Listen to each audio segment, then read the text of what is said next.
Going on, chat? Today is a very monumental day in history. MatPat, the best YouTuber to have ever YouTubed, is retiring. So today, we're gonna go through each of his last videos through all four of the channels and react to it because everyone else is doing it and I desperately need views. Good plan, right? Alright, let me pull one up. Which one should we do first? There's style, game, food. I don't know. I started watching the Food Theory channel first, so I'll probably do that one. Food Theory. Okay, so let me pull it up real quick. Give me 10 seconds.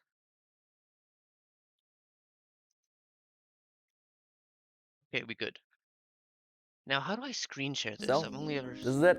It's the final No, episode of Food Theory. pause. I'm not ready yet. Food Theory. All right, there we are. Ooh. All right. Let me full volume everything. Okay. So first, out of the four, Food Theory. One of the best channels to have ever channeled. I keep repeating that. I really need new jokes to make. Starting. I'm gonna shut up now. So, this is it. It's the final episode of Food Theory, my friends. I'm sad, you know, because this has been a channel that's been really personal for me. Steph and I cooking in the kitchen for the last 4 years. There were so many awesome memes like, stuff the cream in me, and eating. Okay, hold up. I have never once heard of Stuff the Cream in Me. Wait, why is it so slow? Let me check I think my computer's... Oh, okay. Let me just get rid of that. And that. My computer's running slow, that's why. Close. Excuse me. Okay, we good now, I think. Anyway, I have never once seen the meme. Let's put the cream in me. Oh man, I started watching this late. I missed out on the OG days. A Christmas tree and hot I sauce. just can't believe it. I know, Sati, I know, it's sad. I'm sad to be leaving. I'm excited for you, but this is... Wait, who's the guy on the right? I think he's the guy that takes over the channels, right? Like, am I right? Am I wrong? I don't know. Should be fine, hopefully. I definitely know who that guy is. It's a bittersweet moment, you know? Wait, what? No, man. No. I'm pumped that you're leaving. I get to be host of Food Theory. Yeah, that's No, I just can't believe that you're gonna be gone, and I'm never gonna redeem myself for that stupid cake. Floam, nightmares, forever. Wait, so hold on. It's my final episode and you're just focused on your prime cake episode? Yeah, obviously. I mean, See, he is a man who has his priorities straight. Obviously, he would be focused on the Prime episode instead of the final one. Honestly, we should all be more like this guy, bro. He has his priorities straight like that. if it means that much to you, you could make me a goodbye cake. I can. Sure, I guess. I can have a redemption arc? I mean, it is my final episode, but yeah, I guess you can make it Yeah, whatever, without that's you. fine. Wait right here. I got an idea. All right. Oh God, what have I done? I don't know. Why are you asking me that? I'm gonna regret this. Hello, Internet! Welcome to Food Theory, where it's time for my just desserts. You know, when it comes to the 4 channels, Food Theory has always held a special place in my heart. Game Theory was the first, it's seen everything. Style Theory has always been about the team, it's also the baby of the group. And Film Theory, it's Film Theory. I'm joking, obviously, but that is kind of the running meme about it. But Food Theory, it's always been a bit more It's the most wild thing to ever sing, bro. It's just Food Theory. It's crazy. personal, you know? It was born in the middle of COVID. It's the first that really required me to be on camera. It's the one that allowed me to connect with Steph in a completely different way, while also playing off my own personal fears and insecurities in the kitchen and with food. It's the one where I got to be wackier and a bit more unhinged from the usual format, and food just... Oh, my bad. by its nature, is more personal. I mean, for proof of that, all you gotta do is go check out the family recipe episode from 2 weeks ago, which is one of my all-time favorite episodes that we've ever done across any of the channels. By the way, on that note, Honestly, my favorite episode from Food Theory is the one where he did the how long you can survive in a grocery store. That one was just really lit.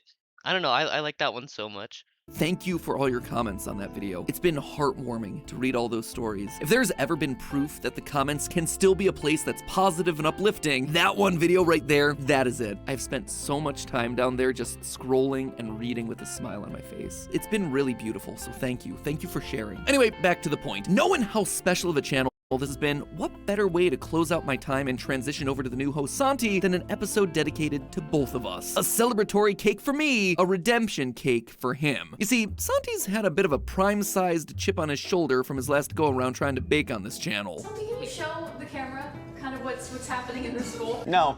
I think it would be really fun and exciting if you did. No, no. I'm sorry, but no. You know what? I hate you all. So, it only felt right to give him a second chance at the validation that he's been wanting so badly. I'm ready, Matt. Sure you are, Santi. So that, my friends, is the challenge today. For Santi to make a finale cake. A cake that takes the best elements from the past 4 years of episodes and merges them together into one perfect bite. The ultimate food theory cake that embodies everything that this channel stands for. Well, everything except for the split icing. Ha ha. Very funny. Hey, I just wanted to make sure I clarified. Make sure we're all working on the same page here. So, how you plan on delivering us this one perfect bite, Santi? Well, I figured I'd bring in a couple of members of Team Theorist, ask them for their favorite episode, and then use those as the key ingredients for this cake. If I may borrow a phrase from John Cena. What if one of the employees there just said that their favorite episode was cooking a steak with iron? Was cooking the steak with like the iron thingy or whatnot? How would you put cake in a steak? No, how would you put steak in a cake? That's just unfathomable. Like, ugh. Moving on, I do not want to think about this any longer. Are you sure about that? What do you mean? I'm just saying, they're not gonna make it easy on you. In fact, I'd expect them to outright troll. Yes, hi, hello, it is I, head editor Dan. I love that you always feel the need to clarify that. You guys keep putting it in the script. I'm just reading the lines, Matt. So, what's your favorite episode of Food Theory? Well, that's easy. It has to be the Mountain Dew Pizza episode. Rarely has there been a pizza that has actively made you want to brush your teeth after consuming it. This is going to be really healthy. You're going to want to add this to all of your hot summer body diet. Is that because it was one of the first ridiculous cooking episodes? No, Was it because that episode has the highest volume of puns per minute? it most definitely was not. Oh, I know it wasn't because of the camera work. That whole episode looked like we rubbed Vaseline over the lens. If you must know, it's because that was the first episode I got to voice, and it gave me the chance to shade you in post the entire. I don't remember ever seeing this guy. I have been really out of touch with the theory channels for a while. Ooh, I probably should have done my research before doing this. Too late now. Time. Wait, who are you? This is my show. It's me, head editor Dan. You hired me. He then added some food coloring to really give it that green pop it deserves, is what he wants me to say. But I know the truth. I see all the footage, Matt, and I know what really happened. He forgot to mix in the gel food coloring, and they had to scramble to try to put it back in. Here's the before, here's the after. Look, we're good editors, but we can't fix every mistake. Also, never say fix it in post. or I will come directly for you. Oh my gosh, you are so right. I actually think that might have been the first episode that anyone outside of me got to voice. Must have just blocked that one out of my mind. Or maybe I was just delirious. Again, I was very sick for that episode. I mean, in total, I think there's been like, what, 4 episodes across the 2,000 videos we've done? No pressure there, Santi. You do realize Mountain Dew is a terrible cake ingredient. Yes, I do. Good luck. Okay, see, he is now a G. He was doing the exact same thing I would do. I would give the most complicated ingredient possible and make it just try to make him mess up. Good job by him. Good As job. I was saying before. Are they all gonna be like this? Oh no, not all of them, just most. Next up, it's Kai, our new social media manager. Kai, what's your favorite episode of Food Theory? My favorite would probably have to be the Christmas tree episodes. You've got to be kidding me. Welcome to the job, bucko. I just said you had to make a cake. I didn't say that you also had to let other people choose the ingredients for you. You did that one for yourself. I'm sorry, Kai. Please continue. Thanks. Overall, it was just a solid narrative arc. Watching the evolution from the first year with you and stuff, just munching on the bark. Yep. Okay, wait. Just go back and look at his face. If it wouldn't lag to death, you would go back and look at his Yeah, face. you did that. Excuse Solid me? narrative art. Watching the See, look, look at his face. I feel like you could make so many memes out of that one frame. Honestly. evolution from the first year with you and stuff, just munching on the bark. Yep, it's tree. It's me eating a tree. My saliva is just getting sucked right into this stuff. It smells like Christmas. Oh, it's so good. It's all so delicious. To watching you make cookies out of them and pranking Steph. It's literal sawdust. I mean, it's What? How much sawdust is in here? 30% by weight. And then finally getting to something that was actually edible and getting to be a part of that was nice. You know it's not that bad. Wow. Green pine! You do realize who created those recipes, right? It was me. Cool. Well, bye. Thanks, Kai. Next up, Amy. Amy, what's your favorite episode of Food Theory? Santi's gathering ingredients for a grand finale cake. Favorite episode. I think it has to be Panera Bread Gloves because it brings together Bro, these guys had to have this planned out. Like, they're trolling him so epically. Honestly, bro, this is the best thing I've ever seen. my two favorite things in the world, fashion and carbs. Honestly, I love them both so much. Fashion They're and perfect together carbs? and they're perfect for Okay. Fashion and carbs are perfect together. How? Who? When? Okay, sure. this episode. Bread? Bread is perfect for the cake episode? Yes, it is bread, it is cakes. They're the same kind of thing. One just has fashion sense. Is it too late to quit? Yes, it is. Thanks, Amy. Hey, Ash. Hey! What's your favorite episode of Food Theory and why? Ooh, okay. My favorite episode is actually kind of a personal one to me. I really like the Oreo episode. Oh, Oh, the Oreo episode was actually really fun. I like that one. That one was good. That was just simply enjoyable. Like I could watch that on repeat 20 times and I wouldn't get bored. thank goodness. Finally, a normal cake ingredient. Is he okay? Yeah, he's fine. You know how our episodes are designed to teach people stuff? Yeah? Well, Santi's learning a lot today. Tell me about Oreos. Alright then. Well, one, I was just really proud of the work I did in putting that whole shoot together. But also, man, did it serve some absolutely incredible memes. Like, oh, look at that thick layer of cream in there. Oh yeah, see, this is why I remember this. This was such a fun video. I want that thickness inside my The pause. He realized he messed up right there. The most dramatic pause I've ever seen. Nope, don't say that. I should not have said that. It's hot, I'll give it that. Oh yeah, you can see it melting. My poor fingies. It's hot on my fingies. Set it on a plate. Set it on the plate, they say. Don't burn your fingies, they say. Just blew it off, Dang, he really got him right there. Jason. I know my saliva is heavy. I've got the heaviest saliva in the business.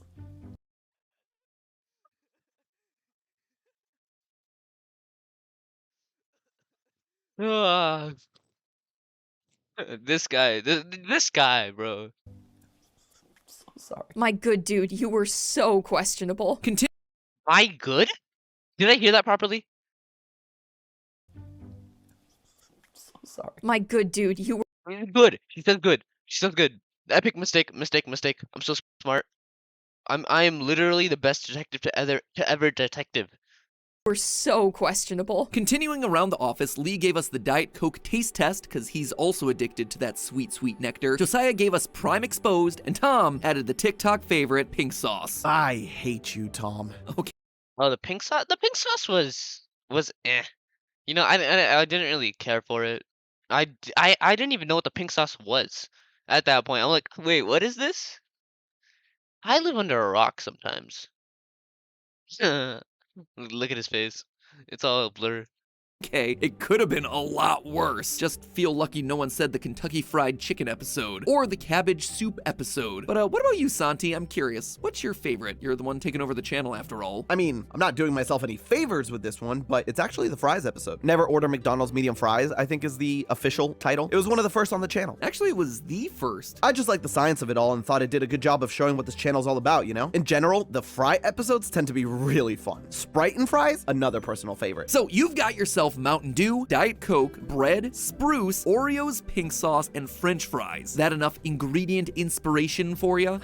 I feel like I should quit while I'm behind. You think you could find a way to fit it all into a cake? I have some ideas. Well, with everyone's favorite episodes compiled, it's time for me and Steph to head to the kitchen one final time. At least one final time on camera for content. It's not like I'm never gonna eat again. We were there to see how Santi might try to fit all of this into something even slightly resembling a cake. And as it so often does, things immediately got off the rails. I don't want to go to the end of the video just to see what the cake looks like, but then I'll completely screw over the entire point of reacting to the video.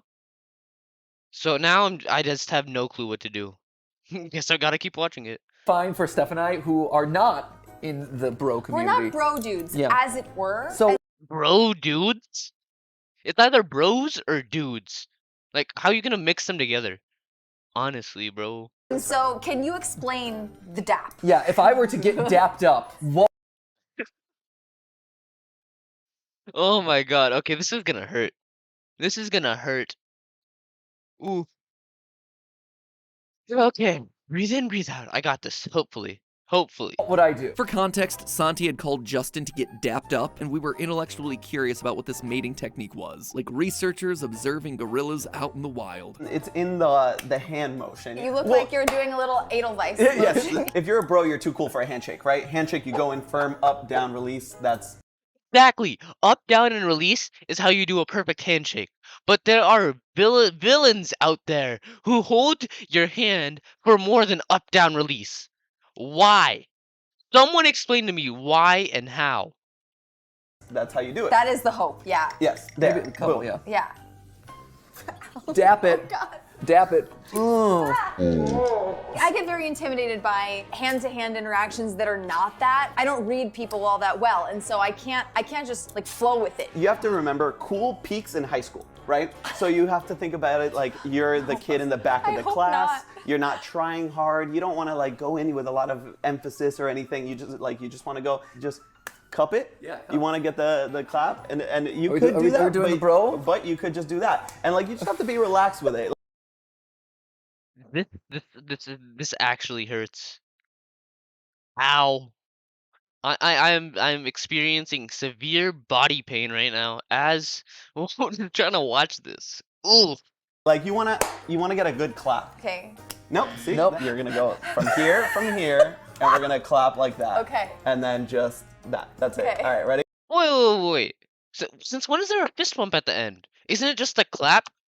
And then you go like up, down, and then release? Like how you're supposed to do it? How'd they just insert a fist bump? Fist bumping hurts. Because like if you do it too hard, it's gonna go ow. If you do it too light, it doesn't do anything. And if you do it medium, it still hurts. It's so annoying trying to do a fist bump, I swear. Ready? So just relax. There you go. Wow. Okay. Well, you exploded it, but that was a good clap. I really try to avoid physical contact with young children entirely. I do too. That's not really what I'm going in for, But if Santi. you're driving around and a kid just kicks a sweet nolly tray, you're like, hey. What's a nolly tray? What is a nolly tray? I'm definitely Googling this. Give me a second. What is a nolly?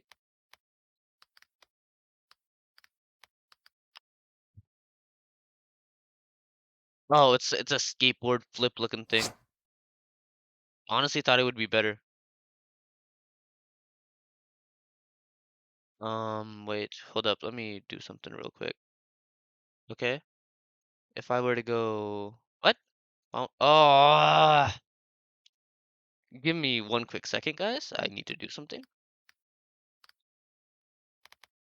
Uh,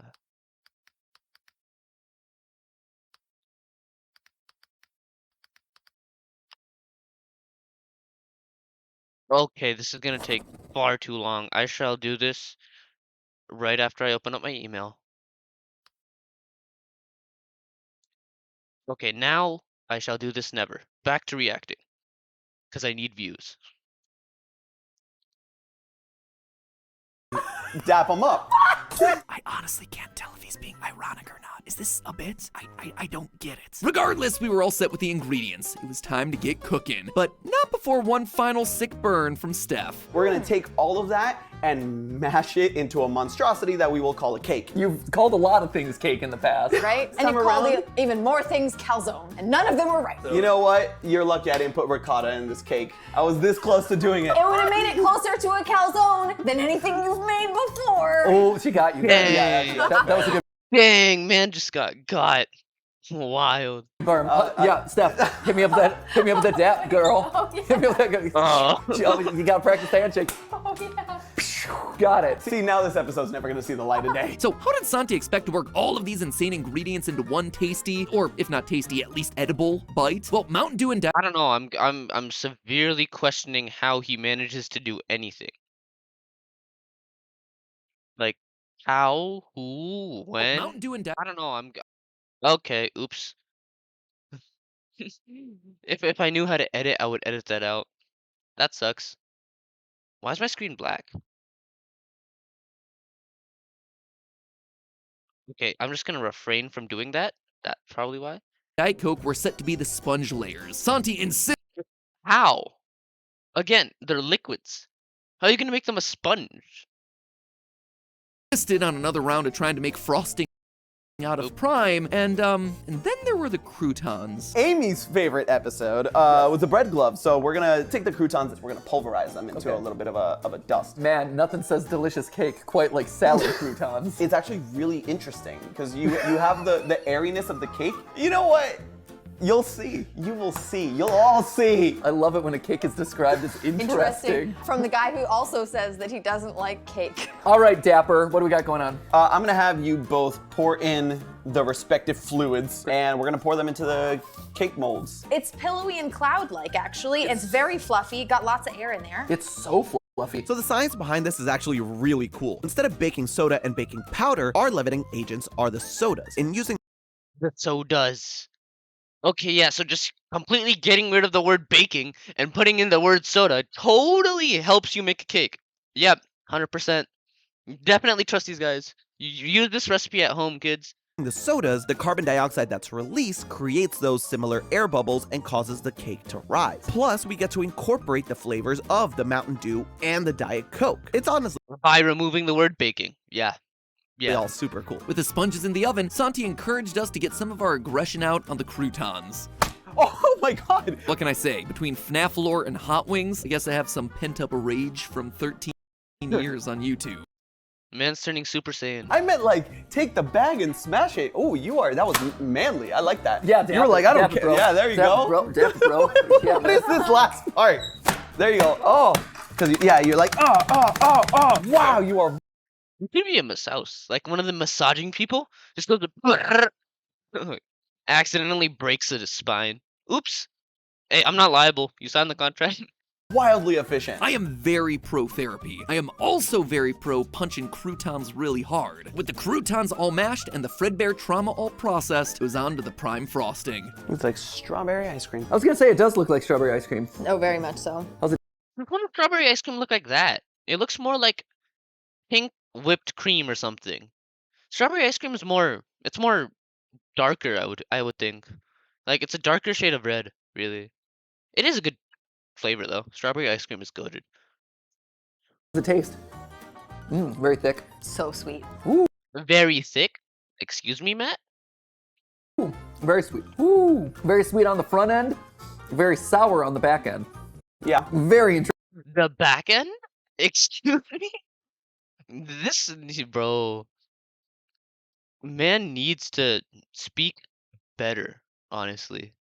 This is ride. gonna go very well with something else. Huh. Interesting. I am so optimistic about how this is gonna go. Let's go. See. Anyway, that was my own private moment. At this point, Steph and I were dismissed from the kitchen so Santi could surprise us with the Man thought he was in the office and he got pulled aside for one of the camera scenes where like it's just that one character that's in the scene and they're going on about how something happened. Final reveal. A few hours later, it was time. How would you like this to be? Is there a drum roll? Should I lift? Like, I'll how lift did you it envision for this? you. Was this I'll like lift a it small? for you. Was this like a small laundry basket? Also? Where did this thing come from? No cloche, no nothing. It's for my undergarments, but you know. I'm 90% sure that's a health and safety hazard.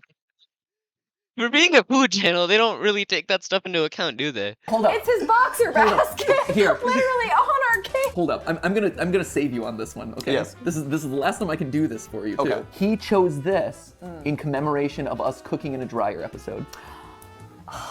Santi, that was brilliant. Wow, Santi. Way Yes. to go. I'm Dap so up glad for you that worked that one. in there we go. There's no dap up here. Oh, dap. We Oh, forgot God, in the no. course of Dap what it was up. definitely the same day how to dap up. Yeah, here, dap it, bro. Why do you hit my wrist? Like, you miss my hand every time. That's how you dap. That was better. We couldn't get a smoke machine, so sorry for the lack of presentation there. But, so.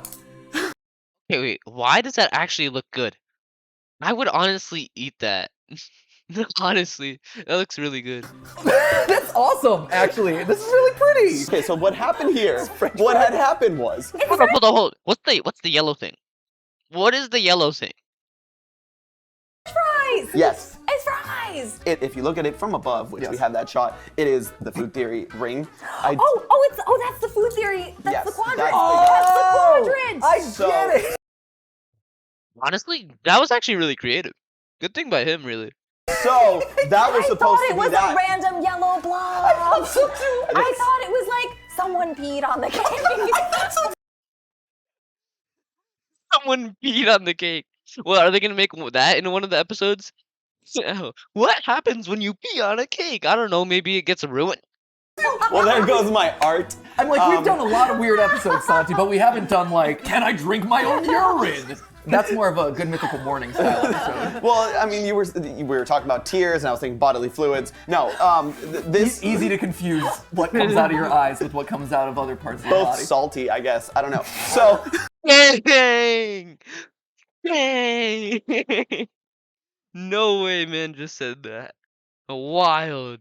The yellow pea stain notwithstanding, we were a far cry from prim cake, even down to these cute little crinkle cut cake fries on top. Such a cool detail. So with everything ready, it was finally time for my last chance to stab something on the show. Ready? Can I stab the cake? Yeah! Oh, that was satisfying. That was good. Ooh, sliced right down the middle of that down in Oreo. the middle of an Oreo. Right through that double stuff. So what we should see here. Oh, Even know. He doesn't even know. He had to do a pause. He's like, wait. What are we supposed to see here again?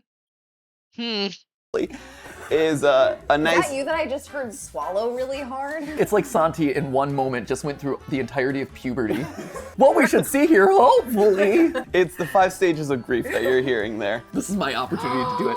Ooh, that looks so good! That actually looks good. That actually looks good, though. Look, no, that actually looks really good.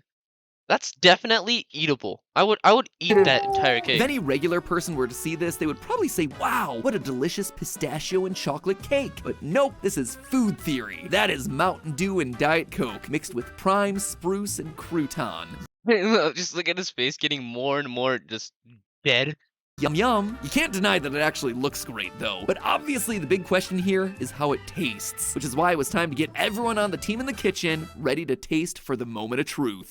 It's very chocolatey, Diet Cokey, and rosemary-y. Interesting. All right, everyone. Happy next chapter of food theory. Here we go. Food theory, bite. After an awkward pause as everyone chewed and processed their feelings, the results were in. Very thick. Dense. It's fudgy. And they were mixed. Acceptable.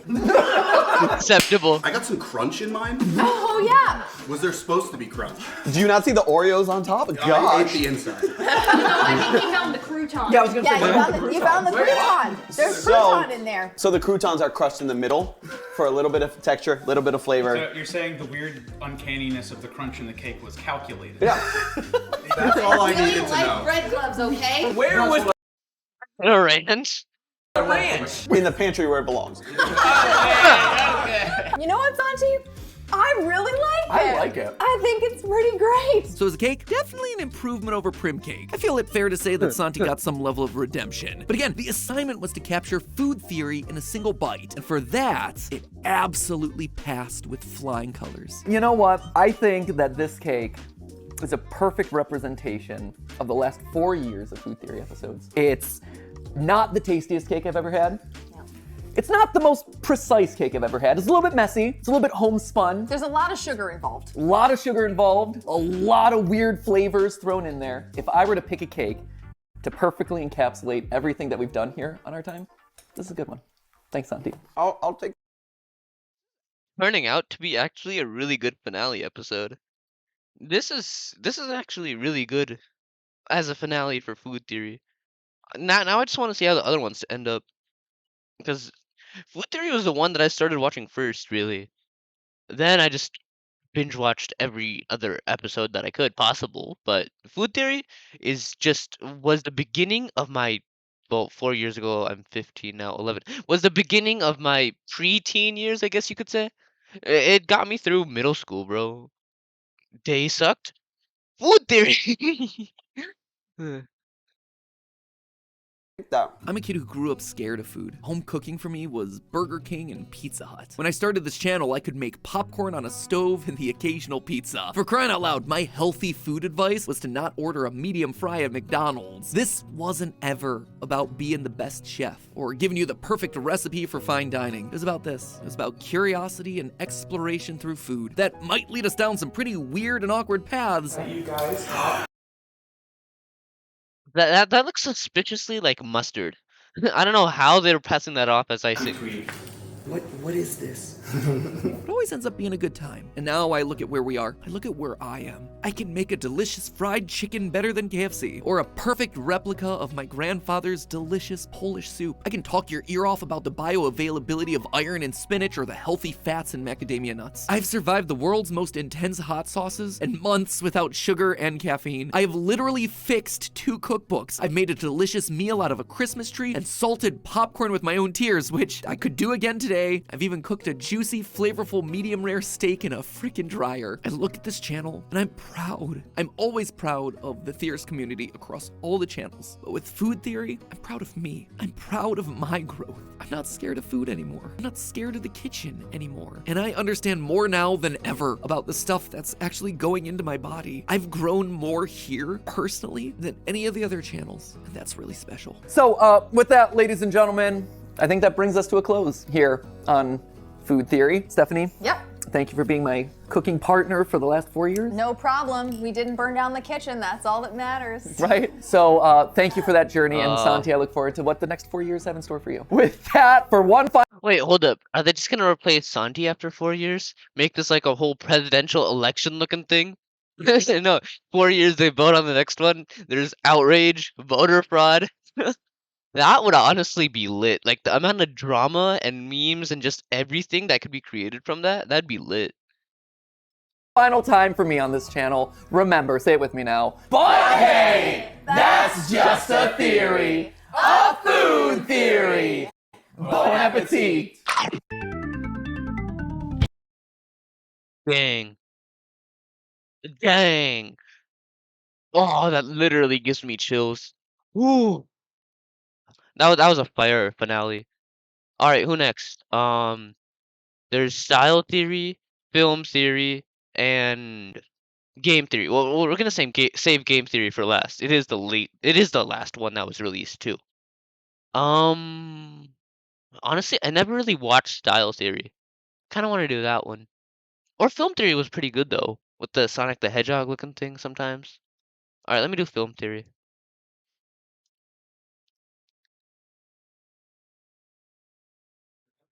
Okay, whatever. Screw them. You guys might be wondering why I'm doing this alone. It's 'cause I got no friends. Yeah, probably should not be happy about that. All right, film theory. No, that didn't work. I was trying to click on it and then say action. Ready? Lights, camera, long loading screens. quick buffering of the YouTube video real quick.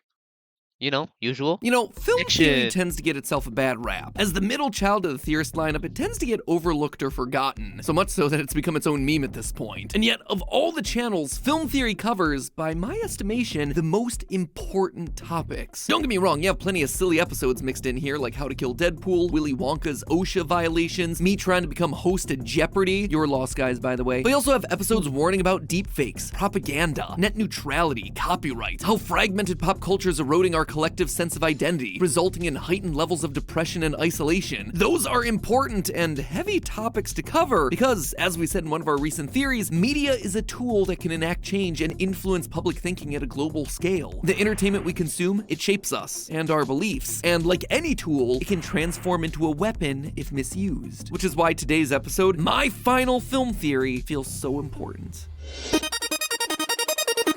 Ow. Okay, that is quite loud. That hurts quite a bit. Let me lower the volume real quick.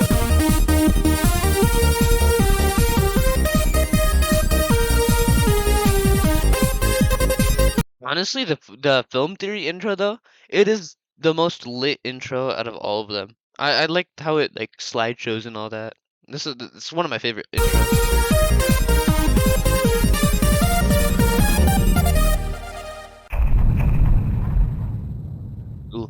Hello, Internet! Welcome to Film Theory, the show that's now entering its zaddy era. Today I wanted to start off with a question. I want you to think about all the media that you consumed during your childhood, all the TV shows. Honestly, I didn't consume much, really. I went outside. I know that's so hard to believe, right? I went outside. It's crazy. And movies that you loved as a kid. And now, with the perspective that you've gained as you've gotten older, can you name for me 5 good father figures from children's media? I'm talking about wholesome dads who want the best for their kids, who try really hard to teach them and nurture them and show them love and all the good things that dad should be doing. None of them. None of them. Every single time in like a kids show, the dad's always the dumb one. It's quite weird and annoying for some reason. I don't know.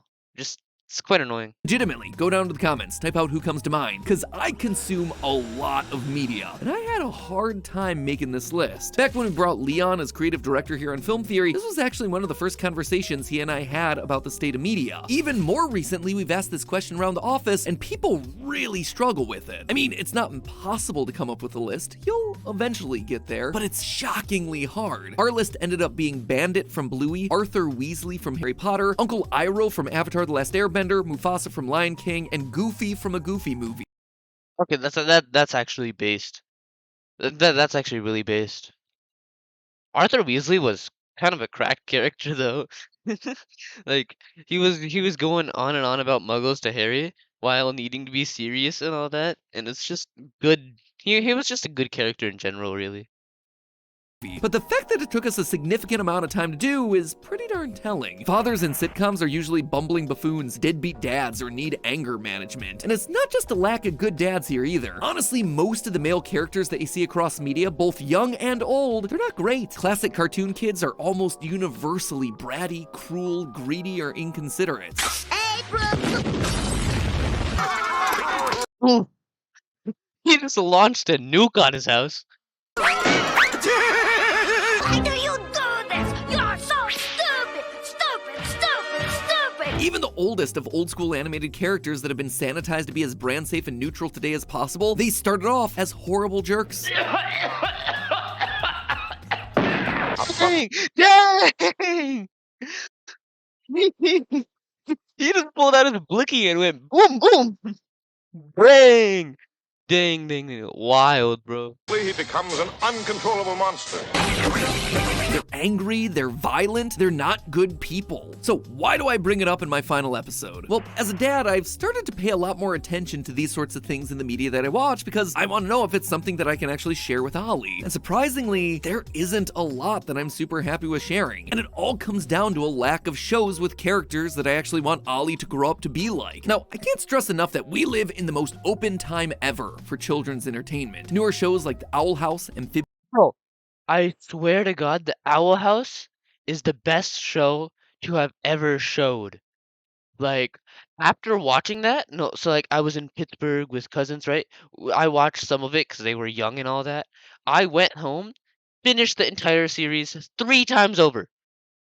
And I could watch it I could watch it a whole nother time. It is literally the best show. I swear. It is better than I don't know, what's a good show? It's better than Stranger Things. There, controversial opinion. You can easily make a short out of that. Make me go viral. Thanks. Appreciate it. Amphibia and Kippo and the Age of the Wonder Beasts are given voices I haven't watched the Amphibia to one though. historically I should probably stop. I should probably start watching that if I could stop myself from pressing the pause button 30 times. underrepresented groups as both creators and characters. There is something in there for everyone, and that's awesome. But the pickings for boy characters that I want my son to try to be like, of male characters that I want him to look up to, they are mighty slim, my friends. That's kind of a problem. So today, I wanted to look at why. Why are there so few of these truly great role models for boys? Oh, Lord of the Rings. That's actually a really good 3 movies. I don't know why they had to make it 3 hour-long movies, but pretty good movies. Why, in this era where we have more choice in what we can watch than ever before, are there so few choices that have good male role models for my son to look up to? Well, after diving into the history and economics of this sort of media, it all comes down, as it so often does, to money. Surprise, surprise. Don't touch that dial, my friends. It's time to crack this case wide open. So to start things out, it should be noted that gender identity for young children doesn't really become a factor for several years into their life. According to research, most kids don't start to identify with one gender or another until the age of 3, and it's important that they're encouraged to explore that at their own pace. The last thing we want to do is to sort kids who are still discovering themselves into boxes. And likewise, children can of course have role models who are not the same sex or gender that they are. It is awesome for boys to have role models who are women, vice versa, and everyone beyond and in between the binary. I'm just talking about it today because I want to make sure that there are good examples set across the board for everyone. And right now, the male category, pretty severely lacking. And me saying, Yeah, honestly, whose bright idea was it to just say, hey, let's make all the guys dumb? I mean, we do dumb stuff, but that doesn't mean we're dumb necessarily. I don't even know. Nah, it's not important at all. I'm done. saying that might come as a bit of a surprise, right? Like, there are a ton of male characters out there in media. They have been the bedrock, the focus of entertainment forever. So how am I possibly standing here saying we need more male role models? Well, this is one of those episodes where just looking at the numbers isn't going to be telling you the whole story. A 2008 study from Television conducted across 24 countries found that there were twice as many male characters than female characters in children's TV. A decade later, a similar study from the Gina Davis Institute on Gender and Media found that roughly half of all episodes of children's entertainment had female leads. That is good news. Everything's balanced as all things should be. So what's the problem? Dang.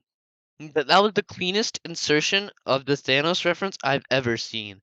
That was just really clean on his part. Well, again, let me be clear. This isn't a case of where are the male characters? There are plenty of them out there. We are tripping over them. Instead, this is a conversation about the quality of those characters. What's going on with the types of male characters that we keep seeing? Have you ever stopped and considered how many of them actually embody the traits that you would want a kid to emulate? At a quick glance, the modern era, it's seen a wide spectrum of overwhelmingly positive, affirming female and female-coded characters. You have everything from Doc McStuffins to the miraculous Ladybug, Hello Kitty. Oh my god, I hated Miraculous Ladybug so much. I remember back when I was younger, me and my sister, my sister would force me to watch it, and I hated every single episode. Of all the episode we watched, which was like quite a bit, I think we almost finished the entire show, and I hated every single moment of it. It was the most horrible show ever. Like, not like the writing. Who wrote that show? Honestly, like, oh Adrian, hi, what's this up? Oh my god, how are you gonna be that oblivious, bro? Like, ugh, that show is just makes me so mad all the time. And I don't even know why. It's just so annoying. Ooh. Kitty, Bluey, Luz from the Owl House, most of the gems Again, best show in the world. Just saying. from Steven Universe, Carmen Sandiego, who's apparently a hero now. Barbie just had herself an empowering live-action adaptation, and she's also sort of a YouTube vlogger dishing out I don't know, the Barbie movie was kind of mid. I watched like half of it, before I just gave up. I could not. watch it anymore. It was really boring, honestly. Shockingly solid mental health advice. Maybe I'm just being really unfair on myself. You know, I don't always have to be upbeat and positive. Even parodies of the overconfident, self-reliant neo-heroine like Princess Bubblegum from Adventure Time ultimately get to be effective political leaders, excel at STEM fields, kick butt on the battlefield, and get the girl in the end. The fact that these characters exist, that is awesome. I don't want to take anything away from that. And if this is how we're overcorrecting for decades of women being trapped as damsels in distress or trophies, I am all about that. But then you look over at the boys and things get a bit more complicated. Sure, there are some truly great and kind characters that I do want my son to look up to. For as much fun as I've had here on the channel since Who's that guy? Oh, he's the guy from Paw Patrol. Oh, okay. What else would he be? Oh my god, I'm stupid. that he's actually a ruthless businessman, Ryder from the Paw Patrol, fantastic role model. He's smart, he's resourceful, he's caring, he's a leader, and it was awesome that Ollie dug that series. Probably in part because he saw Ryder and wanted to connect with him. Same thing with Dipper from Gravity Falls. Also a win for being smart, curious, brave, and a loving brother. Also, there's a handful of solid early educational programming with male protagonists like Arthur, Thomas the Tank Engine. Arthur was cracked. I used to love that show. Owl House still better though. Daniel Tiger, though it's worth calling out how few of them are actually human. But let's talk for a minute about the characters that you'd typically see come up in a conversation like this, right? Well, the problem here is that they tend to have a huge asterisk attached to their names. Captain America, Superman, Batman, Spider-Man, the Ninja Turtles, they're all great, but the story... Hold up, I gotta do something real quick.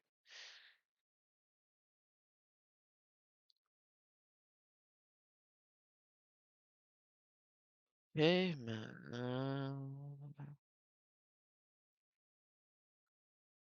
Alright.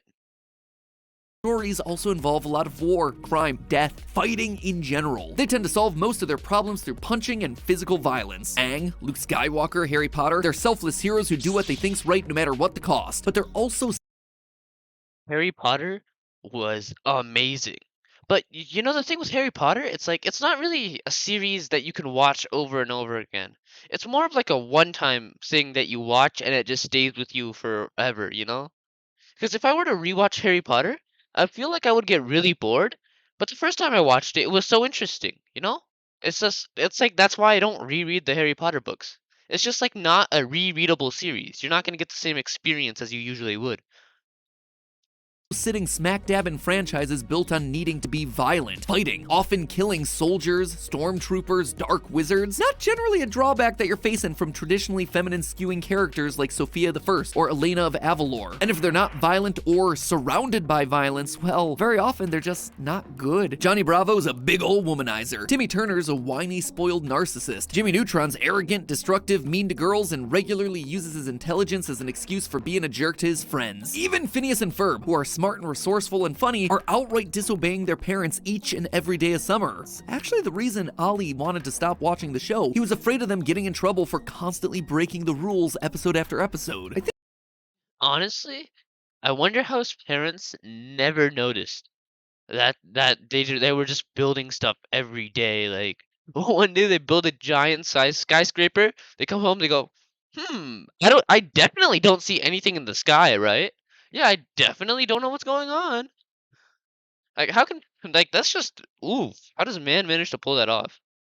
you get the idea. Look at media through this sort of lens and suddenly you see examples everywhere you go. Just to get some hard numbers in here, that same Gina Davis study that I mentioned earlier noted that male characters, they're more likely to be violent compared to female characters and also almost twice as likely to be depicted as a criminal. Remember, we're not talking about fun characters to watch or characters that you like. I think most of the examples I listed above fall into at least one of those two categories. No, we're talking about characters that are admirable role models for young boys. Characters whose activity we want them to imitate or look up to as they develop during childhood. I also want to reaffirm I personally like all of these shows and movies. There is no judgment here if you're a fan of any of these sorts of things, but they're just not shows that I can show Ollie until he's much, much older because of the implicit lessons that they contain. Boys are violent. You solve your problems with punching. If you break rules and treat people badly, don't worry, there are no real consequences. You're the main character of your own show, and everything just works out well for you. So with all of that established, What's that noise?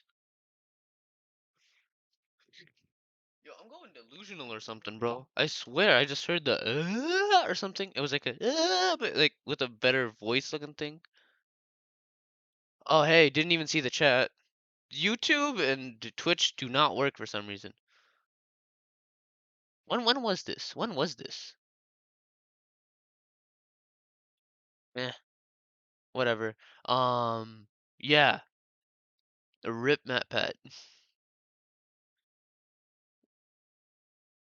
I think we can start to discuss why things have ended up this way, because this has deep roots in the history of pop culture. The long and short of it, when you start to unpack the old media that inspired our modern media, you find a lot of old-fashioned assumptions that end up persisting in ways that you wouldn't expect. Though there have always been trickster boy characters dating back centuries in cultures all across. Bro, the trickster boy characters are kind of lit though. Like, think about it. Think about it. They got them elaborate looking plans. They could pull off a bank robbery like instantly. Snap, done. And they can also look cool doing it, right? Like they're just cool. I mean, sure, if we're going on role models, they might not be the greatest, but they look cool. That's all that matters. Across the world, the Western pop culture version of this archetype really took shape in the early 1900s with the creation of Peter Pan by novelist J.M. Barrie, though you probably know him best from the 1953 Disney cartoon. I cannot overstate how influential this one story was. Everyone and everything from Steven Spielberg to The Legend of Zelda was influenced by Peter Pan, and that matters. By this point, I'm sure you know the story. Peter Pan's a boy who doesn't want to grow up. He has magical powers and finds other children who also don't want to grow up, whisking them away to Neverland so they can be kids together forever. In some darker interpretations, he just straight up abducts the kids. And even in the Disney version, from the first time we see his face, it's clear that this is not a 100% trustworthy good guy. The whole point of Peter Pan's character, though, is that he's fun, but he's also immature. He's emotionally stunted. He's kind of a jerk. If you aren't also a perpetual child, you eventually get tired of him, especially if you're a girl. The Lost Boys are called the Lost Boys because there weren't any lost girls originally. Peter's explanation is that girls are just far too clever to become lost like the rest of them. And when he brings Wendy Darling to Neverland, it throws. Wait, isn't that more of a compliment than it is just him being sexist? They're clever, meaning they're smart. So, compliment. Really? Hey, what's up? Don't goof me. Don't know any good line after that. Probably shouldn't have said that. Who knows? Yeah, honestly. I feel like him saying it's clever is more of a compliment than it is an insult. Like, I'm I want to be called clever. Someone call me clever. But no. Favorite stream is streaming, so you're gonna be in the muted tab. Bro, why you gotta put me in the muted tab? How about you mute the favorite streamer for real? I should be your favorite streamer, really, if you think about it. Exactly. Keep him muted.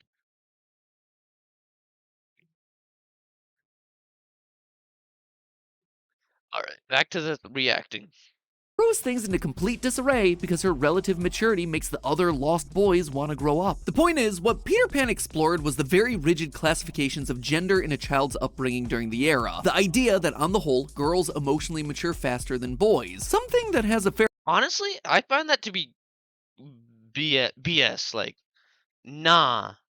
Like, I just do not find that to be true. I mean, I spent most of my childhood being annoying, but I did that mainly on purpose because I was just really bored.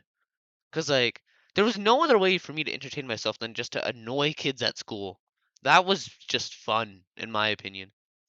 Fair amount of scientific truth to it. Literally, most girls optimize Nah, nerd face is crazy. Yeah, you right there. connections in their brains at an earlier age than boys, leading them to cognitively mature more quickly. The consensus for a long time has been that boys are born wild and unruly, while girls just grow up faster, and it's therefore their job to civilize the boys, to get them to want to settle down and act like actual human beings, and that mentality is all over old Disney films. The Seven Dwarfs live like a bunch of frat boys until Snow White shows up to show them how to use a broom and a dustpan. Beauty and the Beast is all about a big jerk who literally doesn't know how to act human until a woman shows up and tells him. And yeah, that's. Dang, he really gonna let that slide though? The Beast? Wild. He gonna take that? Crazy. That's basically what happens in Peter Pan 2. The Lost Boys are presented with the options of staying in Neverland, where they can run around like madmen and play pirates and break stuff and make a mess, or you can go home, get a job, and find a windy darling of your own. In these older stories, the girl was the reward for the men who grew up. That sort of thinking, boys will be boys and the girl's the trophy that you earn for settling down, it's not great. It's how we got a lot of the problematic media from years gone by. And more importantly, the justified pushback against that sort of thinking's what's led to a lot of the great girl-targeted media over the past decade. Movies and series written specifically to show that girls aren't just there to be prizes for the boys, or there for the sole purpose of getting their male counterpart. Again, The Owl House is the best show to ever show. I'm saying that right now, and I will say it again forever. The Owl House is the best show to ever show. Parts to mature. They're their own fully realized people with beliefs, virtues, flaws, strengths and weaknesses, thoughts and feelings. But now I have to ask, why hasn't something similar happened with boys in the media? Why are so many of these male characters just stuck in the older ways of thinking and writing male characters while girls have gotten to grow up? They're still stuck as Peter Pans, emotionally stunted and immature. Why? Well, there's something that all these years of hosting the channels have taught me, is that the real reason so many decisions are made in Hollywood comes down to one thing and one thing only: the money. And in children's media, there's no bigger moneymaker than toys. See, in Hollywood, there's a concept known as toyetic media. This is any movie, cartoon, TV show, comic book, or whatever. Say what? Oh, you should see it though. The Owl House is amazing. Guarantee you. You're gonna love it. Created for the purpose of advertising merchandise. It doesn't have to be the only purpose of the media, but a lot of decisions made in Hollywood are done so that the properties become more toyetic. A good example of this, during the pre-production of the 1990s film Batman and Robin, toy manufacturers sat in on creative meetings, and many parts of the movie were changed to be easier to make toys out of. And despite the film itself being a financial disappointment, the merchandise made enough money that Warner Brothers continued the Batman franchise with a reboot. However, the first huge property that really took advantage of this idea of toyetic media was Star Wars. Practically everything. I actually really like Star Wars. The prequel trilogy was lit, right? But the sequel trilogy sucked. They had Rey and Kylo Ren looking thingy, and they were just not great characters.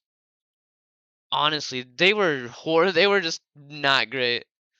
Like in the OG Star Wars, they had epic lightsaber fights. In the in the later Star Wars, they were fighting with sticks. Like it just cannot compare, really.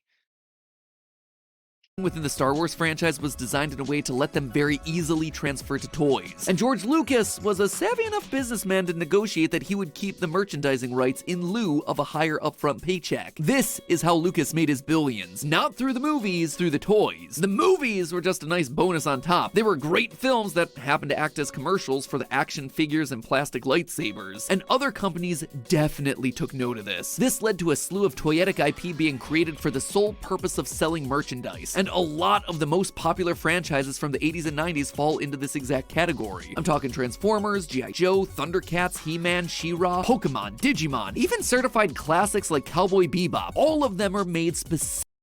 Cowboy who? What did he just say? Cowboy who? When? How? Pokemon, Digimon, even certified classics like Cowboy Bebop. All of them are made. Bebop. Alright, I'm just gonna pretend like I know who that is instead of going on another rant about how I have no clue who that is.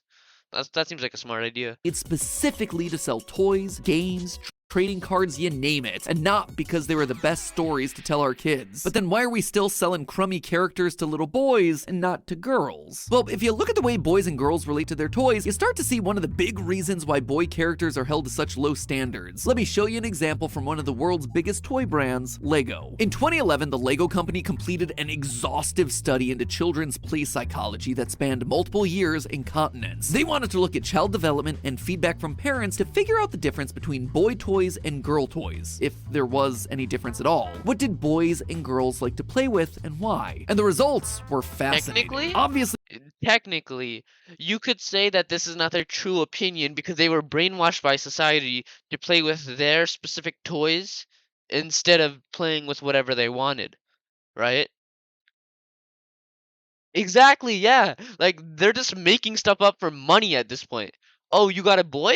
Here, buy this toy. You want a girl? Buy that toy. Money. Ooh, This is the one video that I actually kind of relate with here. Not relating with it. I don't know. Something is happening. I cannot explain it properly because I suck at speaking.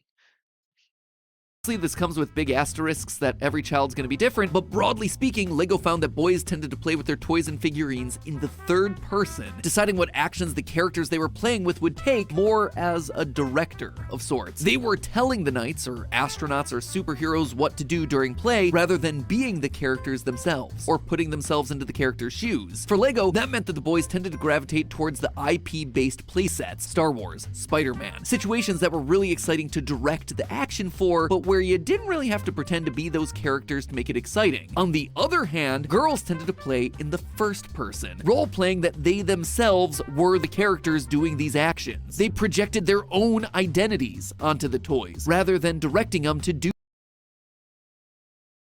I didn't know what I did. No, I did both really. I did both of them.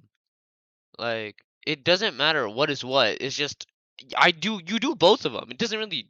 It just depends on what you're playing with at the time. Because if it's like a toy car, you're gonna have to go third person. But if it's like something else, you're gonna have to go first person. It's just all situational, really.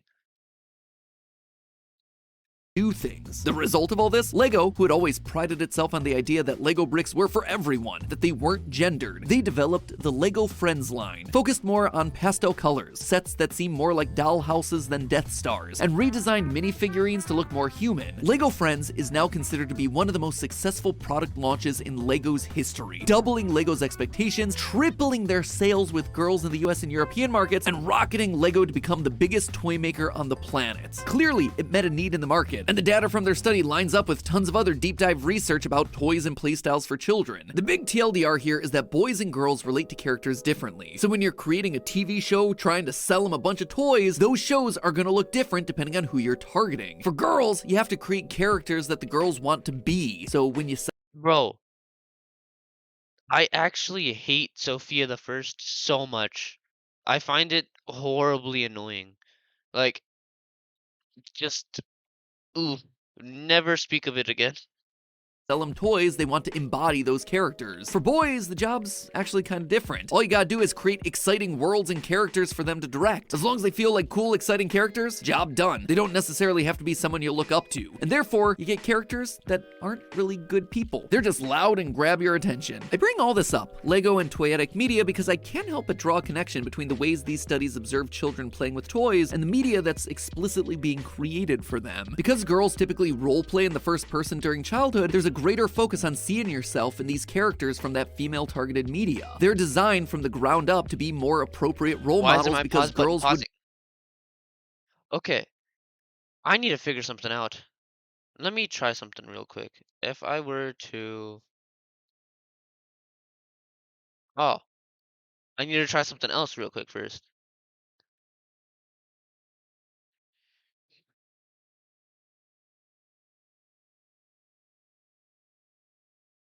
Alright, what if I... No, that won't even work. Never mind, just not gonna do anything at all. Yes, yeah. What you're saying is basically true. Yeah, all of it is true. Yep, I'm agreeing completely. I don't know what is wrong with it. Why am I speaking right now? Why can I not shut up? Oh my god, I hate myself. Directly identify with those protagonists. And on the other hand, boys are just assumed to simply watch male-targeted shows for the cool characters doing awesome things. They're watching the story in the third person and incorporating what they see into the direction that they give their toys later on. In the eyes of the corporations making the media and ultimately making the toys, what's most important here is to make the male characters cool, funny, loud, and exciting, which far too often just translates into violent, stupid, and cruel. And that, I think, is a significant part of why these male characters just don't stack up, especially in relation to their female counterparts. Media, it's powerful. We see it influence action in the real world, and with younger girls now being shown that the world is open to them and that people should be taking them seriously by all these female protagonists, the ball starts rolling to make that a reality. And now, I want us to be able to do the same for these male characters. If we want our boys to grow up knowing that they should be kind, fair, smart and respectful, thoughtful and strong in all the right ways, we need to set them up for success by putting good. Hold up, does that make an acronym? I feel like that would make a really good acronym. KFSRTS. Um, let's see. Let me channel my inner word search looking thing. Uh, there's no vowels. I can't even make a word if I wanted to. Well, I tried. Good examples of these traits in front of them in the shows that they're watching. We can still have fun with them. They can still be heroic and funny, but they can do all that without being mean or dumb or violent or destructive. It won't be easy, but we've shown over the last decade that we can make positive change in the media that's being produced. And you know what? It is time that we finally let our boys grow up. That way my son, our sons, can have characters worth looking up to. But hey, that's just a theory. A film theory. And cut. Bruh, I'm gonna miss Matpat doing his whatever for his, like with the new guy coming on, it's like I don't know. Like it's honestly I don't know whether it's gonna be good or bad. It's gonna be quite weird trying to adjust to the new guy. Okay, so we got style theory and game theory left. Which one you want to do?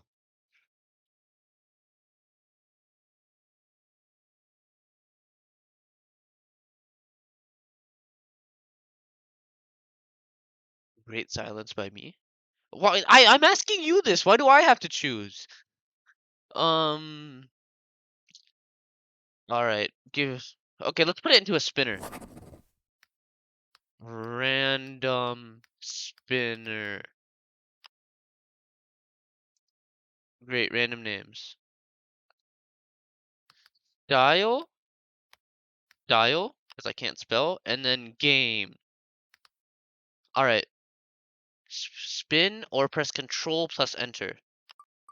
I press Control plus Enter. I'm so advanced. Style theory it is. Great.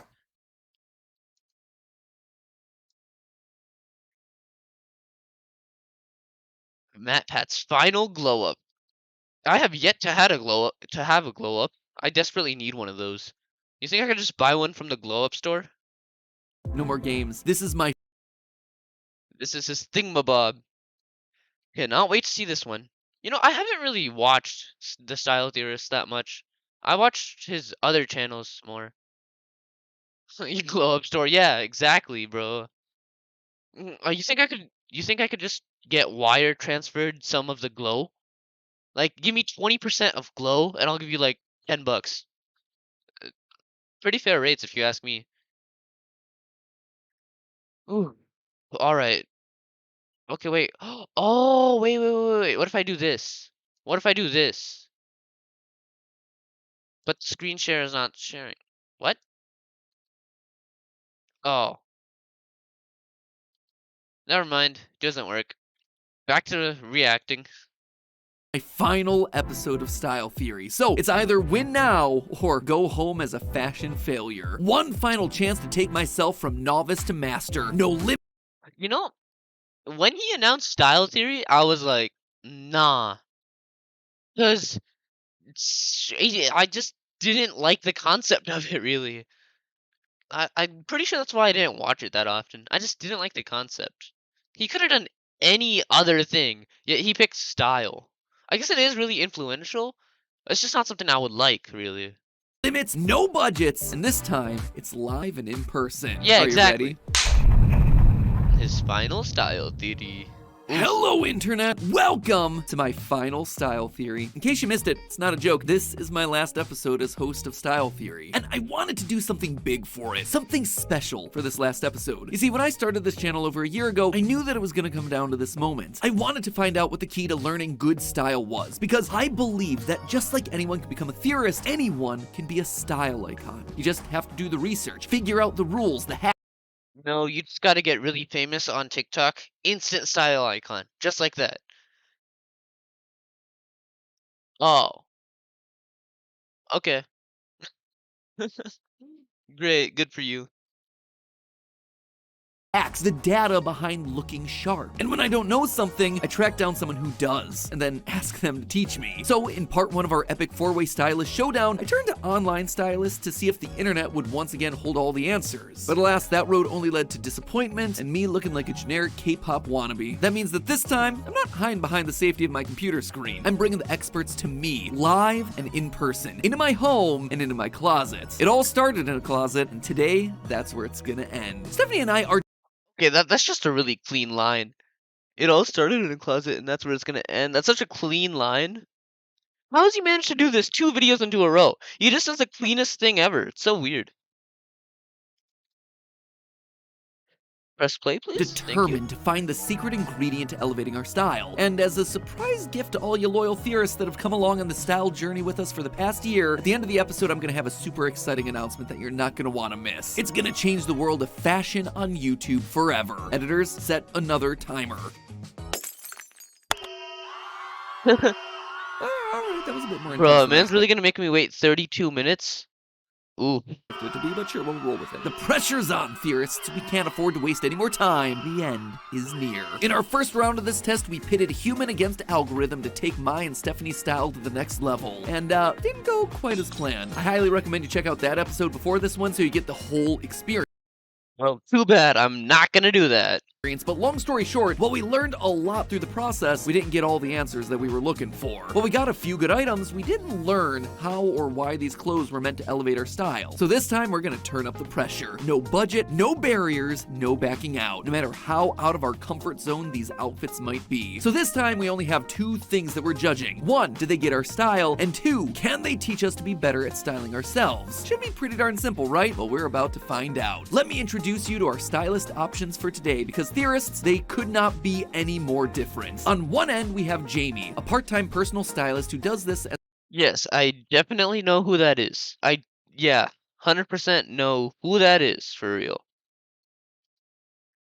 her side hustle. Even though Jamie's been a close personal friend of ours for years, we actually had no idea that she did this. But apparently Jamie's wanted a chance to dress us up for as long as we've known her. So today she gets the chance. When she heard that we were doing a stylist episode, she jumped at the opportunity to throw her hat into the ring. And Steph and I jumped at the chance to learn whether or not a personal connection would be key to our experiment success. Since Jamie's known both of us for years, she's seen what we tend to wear on a day-to-day basis. So clearly she should have herself a pretty good leg up on our likes and dislikes, which presumably gives her an advantage, right? I guess we're about to find out. I like us being inverses of each other. Yeah, I know. I like that. You're the yin and I'm the yang. Yeah, exactly. Jamie will cost us an initial. I guarantee you, some person is gonna take that out of context and turn it racist somehow.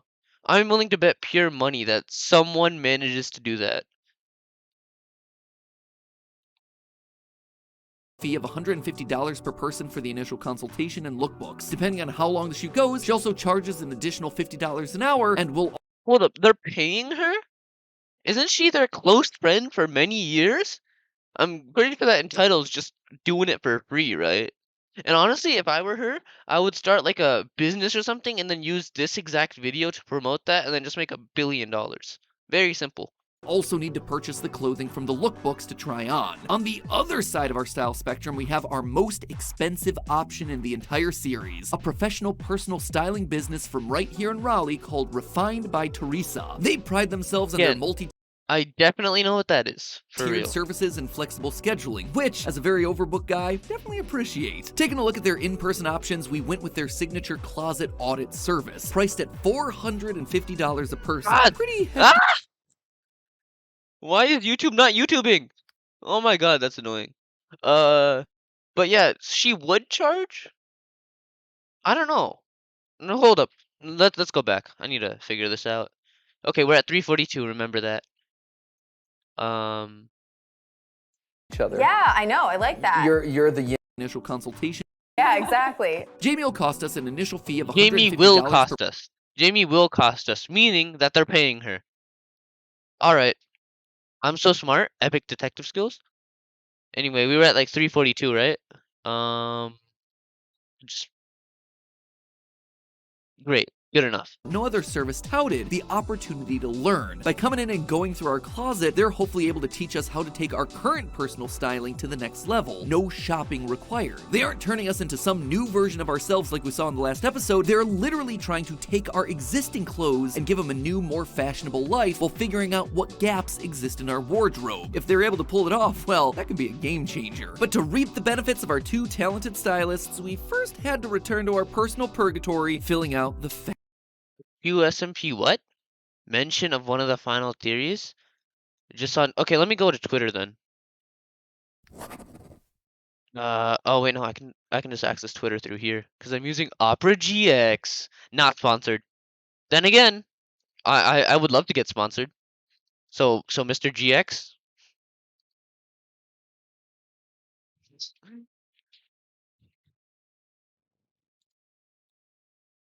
Okay, X. Okay, no one cares. Um, what was it? QSMP mention in one of the final theories? All right. QSMP in final series. Yeah, no, doesn't exist. Don't know what Twitter you're looking on. Eh, possibly. We still have like 2 theories up to go anyway. Sent link. Okay, well I didn't see the link. Okay, I'm on the thingy. Which sucks. It'll only let me see chats if I'm playing Val. It's so annoying. Oh, really? Okay, let's Goes a watch this. long way. From inviting someone to collab on your channel to comparing notes on production because it can help you both. You actually see this kind of cooperative game theory in action with content houses, or projects like the QSMP where creators are helping each other Oh, and sharing okay. audiences. I see now. It's in the game theory one. Bro, I swear the QSMP people probably blew up because of that mention. I feel like with the amount of following MatPat has, he could just make anything go boom. Something to do with Minecraft. That's what I'm guessing. I don't know. I do a thing called living under a rock. It's very hard to do. Somehow I managed to do it. fashion surveys. Woo! Okay, last one. Oh my gosh, 500 hours later. Okay. Our first go at this took almost 2 full hours to get through, and by the end, we were over it. OVER over it. So to save us all the Oh shoot, my lamp just fell. Oops. Technical difficulties. Well, physical difficulties. My my lamp literally just fell. That's nope, it's falling again. Uh-oh. How do I fix this? Hello, lamp? You know what would be amazing? If you didn't fall. How do I make this not fall? Question mark. Okay. Nope. What if I go like this way instead? Okay, I fixed it. I'm so good. This is so sad. Yeah, I can't. I have to, every time I want to see it, I would have to go down. I would have to like press Alt Tab just to get here. Bro, I sent link. Brazilian and a Mexican? What? Yeah, okay. Yeah, I'll just act like I knew who they are. Okay. Random Twitch stream. Let's click on it.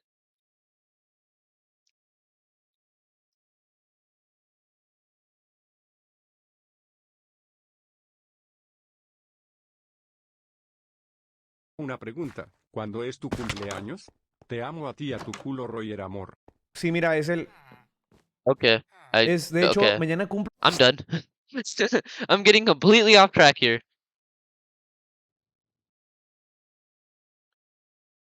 I learned Spanish through this guy. Bro, after taking 1 3/4 years worth of Spanish, I don't even know how to say my stomach hurts. Spanish class in America is one of the dumbest things to ever exist, really.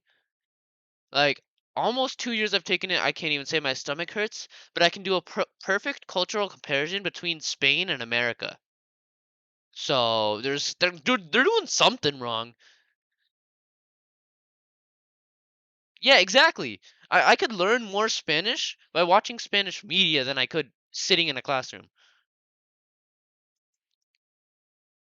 Okay, back to the reaction, which was supposed to be back there 5 minutes ago. The trouble, let me just speedrun us through my and Stephanie's style. When it comes to Steph, there are 3 words that really encompass her looks: comfortable, quirky, and classic. When it comes to the shapes and silhouettes that Stephanie gravitates towards in her wardrobe, she definitely prefers to keep it classic. So our stylist should be steering clear of very asymmetrical or super revealing items. Do you have any concerns regarding modesty? Please, no nipples. Nips out. Please, no nips out. There we go.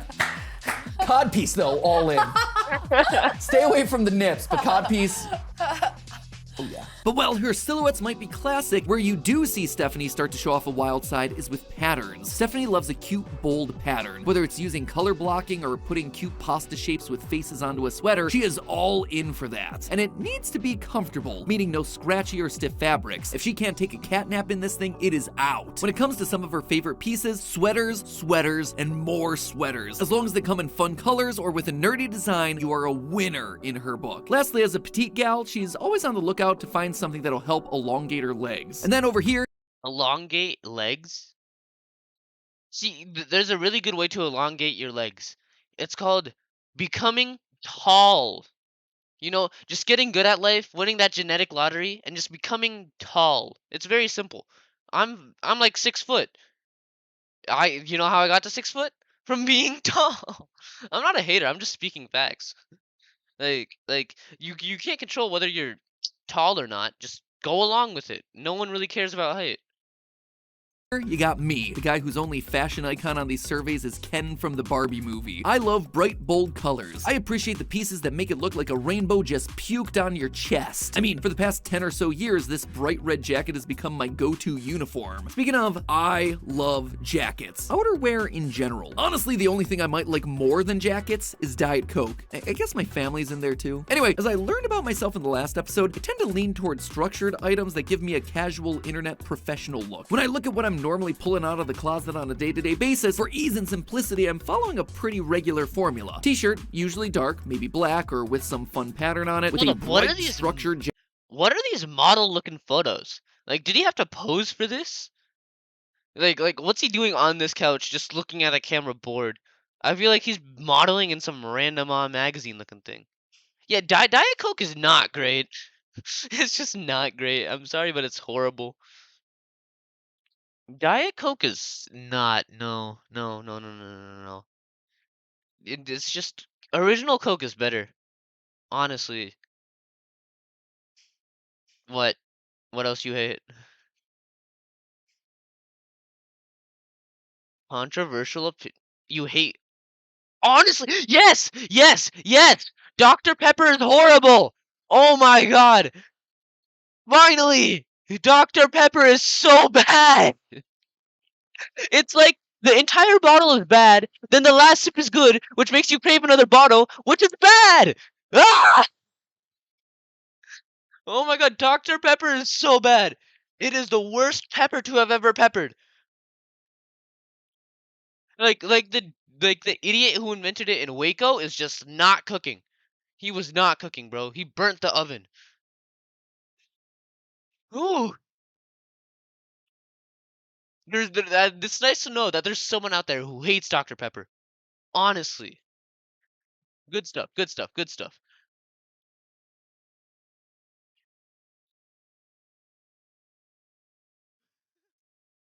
Alright. Alright. jacket on top, dark wash jeans, shoes. That said, even though I can very clearly articulate that very predictable formula, I did learn something while filming this episode that was a surprising fact about my wardrobe. You want to know where I get my favorite shirts from? Museums. How weird is that? Yeah. But if you look at the most clothes that I have gotten over the last 2 years, it has been from like an art museum. It turns out that while Stephanie and I had go-to items that we love, we did Just to watch him go to a museum to get clothes, he'd be like, I need back to school clothes. Oh, let me just head to the museum real quick. Young Sheldon looking Oh shoot, what did I do now? Where's the How do I just didn't really have favorite brands or stores like your average consumer. I think one of the problems is that we don't have go-to brands, actually. I think Yeah. what we're discovering here is that we need go-to brands and we don't have them. Hopefully our stylists can help. Go-to brands are expensive though. Like you say Adidas is your go-to brand, $40 for pants. You say Nike is your go-to brand, $100 for shoes. Like, dang, chill out with the prices, man. Help solve that problem for us. As we went through filling out survey question after survey question, we noticed that this time things felt a bit different. Significantly more thoughtful than the quizzes that we took in round 1. With Jamie, we saw a lot more effort to get to know us personally, asking about our preferences for metals, do we usually go to a tailor, what influences the items that we're picking when getting dressed in the morning, even stuff about our aversions. Oh, do you have any textile preferences or aversions? Oh, that's... What's an aversion? What is an aversion? Okay, now I just have to Google this. Aversion? N, not a J. Strong dislike. Oh. They could have just said that. Strong dislike. Very easy to work that into a sentence. It's like you hate, yeah. Yeah. Smart. That's a really smart question. Yeah. And while Stephanie and I are certainly down to clown with any fabric, we did really appreciate that Jamie was looking out for her clients with questions like that. Once we got over to Teresa's questions, it was clear that she was here to do one job: teach. I would like to learn more about the following: how to shop on my own, I think that's a great one. how to accessorize, how to use my clothing in multiple ways. There's only one way to use your clothing, and that's to wear it. Honestly, that's it. You just wear it.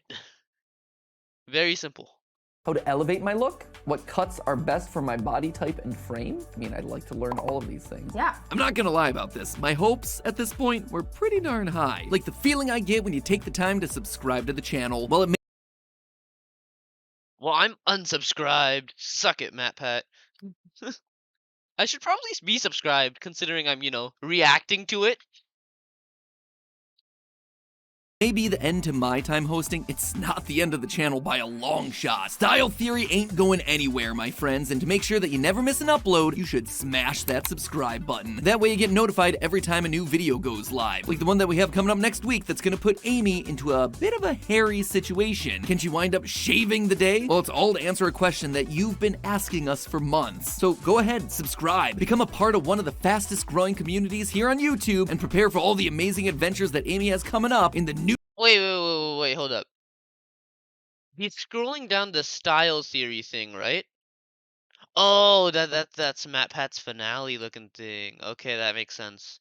Because I'm like, you're scrolling down the Style Theory page, but you can see right here it says Game Theorists. So I was growing communities here on YouTube, and prepare for all the amazing adventures. You just clicked Mod View? Mod View? Oh, I gave you Mod that one time. What's it look like? What's Mod View look like? How do I... Hold up, I could just time you out. I could unmodify you. I have the power!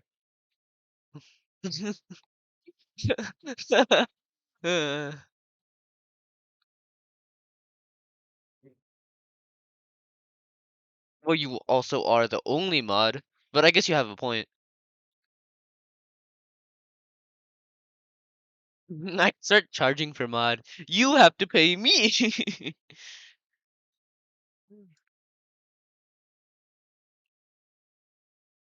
So if I would that Amy has coming up in the new generation of Style Theory. But for now, it's time to return back to my closet. And as the sun rose on day one of our try-on shoot, we were ready to be wowed by the professionals. All right, so we are here with Teresa and Lauren, and you guys have been doing styling for how? Teresa? Why are you gonna spell the name with a the? That's a the-Risa, not Teresa. Well, about 10 years now for me. All right, Refined has been see you in a business bit. for 5, and Lauren joined me 2.5 years ago. But they have a wealth of experience, certainly way more than we have, and we are so excited and a little bit nervous to have you guys here in our closet. We'll be gentle. I'm gonna hold you to that, Teresa. So how do you go about bridging that gap from being strangers to like, hey, now you're my trusted fashion advisor? Well, it depends on what service you're interested in. So today we're going to be doing a closet audit where we're focused mainly on what you already own. So with that, it's just getting to know someone's style, how they're wearing things now, their lifestyle, and how we can like take that to the next level, how we can elevate it and make it more interesting, more fashion forward, and make it make sense. I'm super excited to sort of get another perspective and get a sense of someone. I just want to see MatPat get epically trolled and then get recommended like the worst style ever, and then he just goes about believing it because they have credibility. That would just be hilarious. Else's outside observation of, you know, how we're doing and how we dress and what would, you know, maybe work better for us. Because I think that's something that everyone has a really hard time of getting an outsider's perspective of themselves. And it's so valuable because you get to see yourself in a whole new light. Exactly. Starting off right away, they really leaned into this learning process, and as we all know, I love learning. Teresa and Lauren really wanted to dig in and understand us so they could give us the best advice possible, and I was ready to bear it all, at least bear all my wardrobe. To make things easier, we actually lined up a bunch of our clothes that are usually stored in drawers or hangers behind the camera setup. Wait, how big is their closet? Their closet is like a whole store level worth of big, bro. Like, look. They had a whole separate avenue right here in this left corner. There's a whole avenue.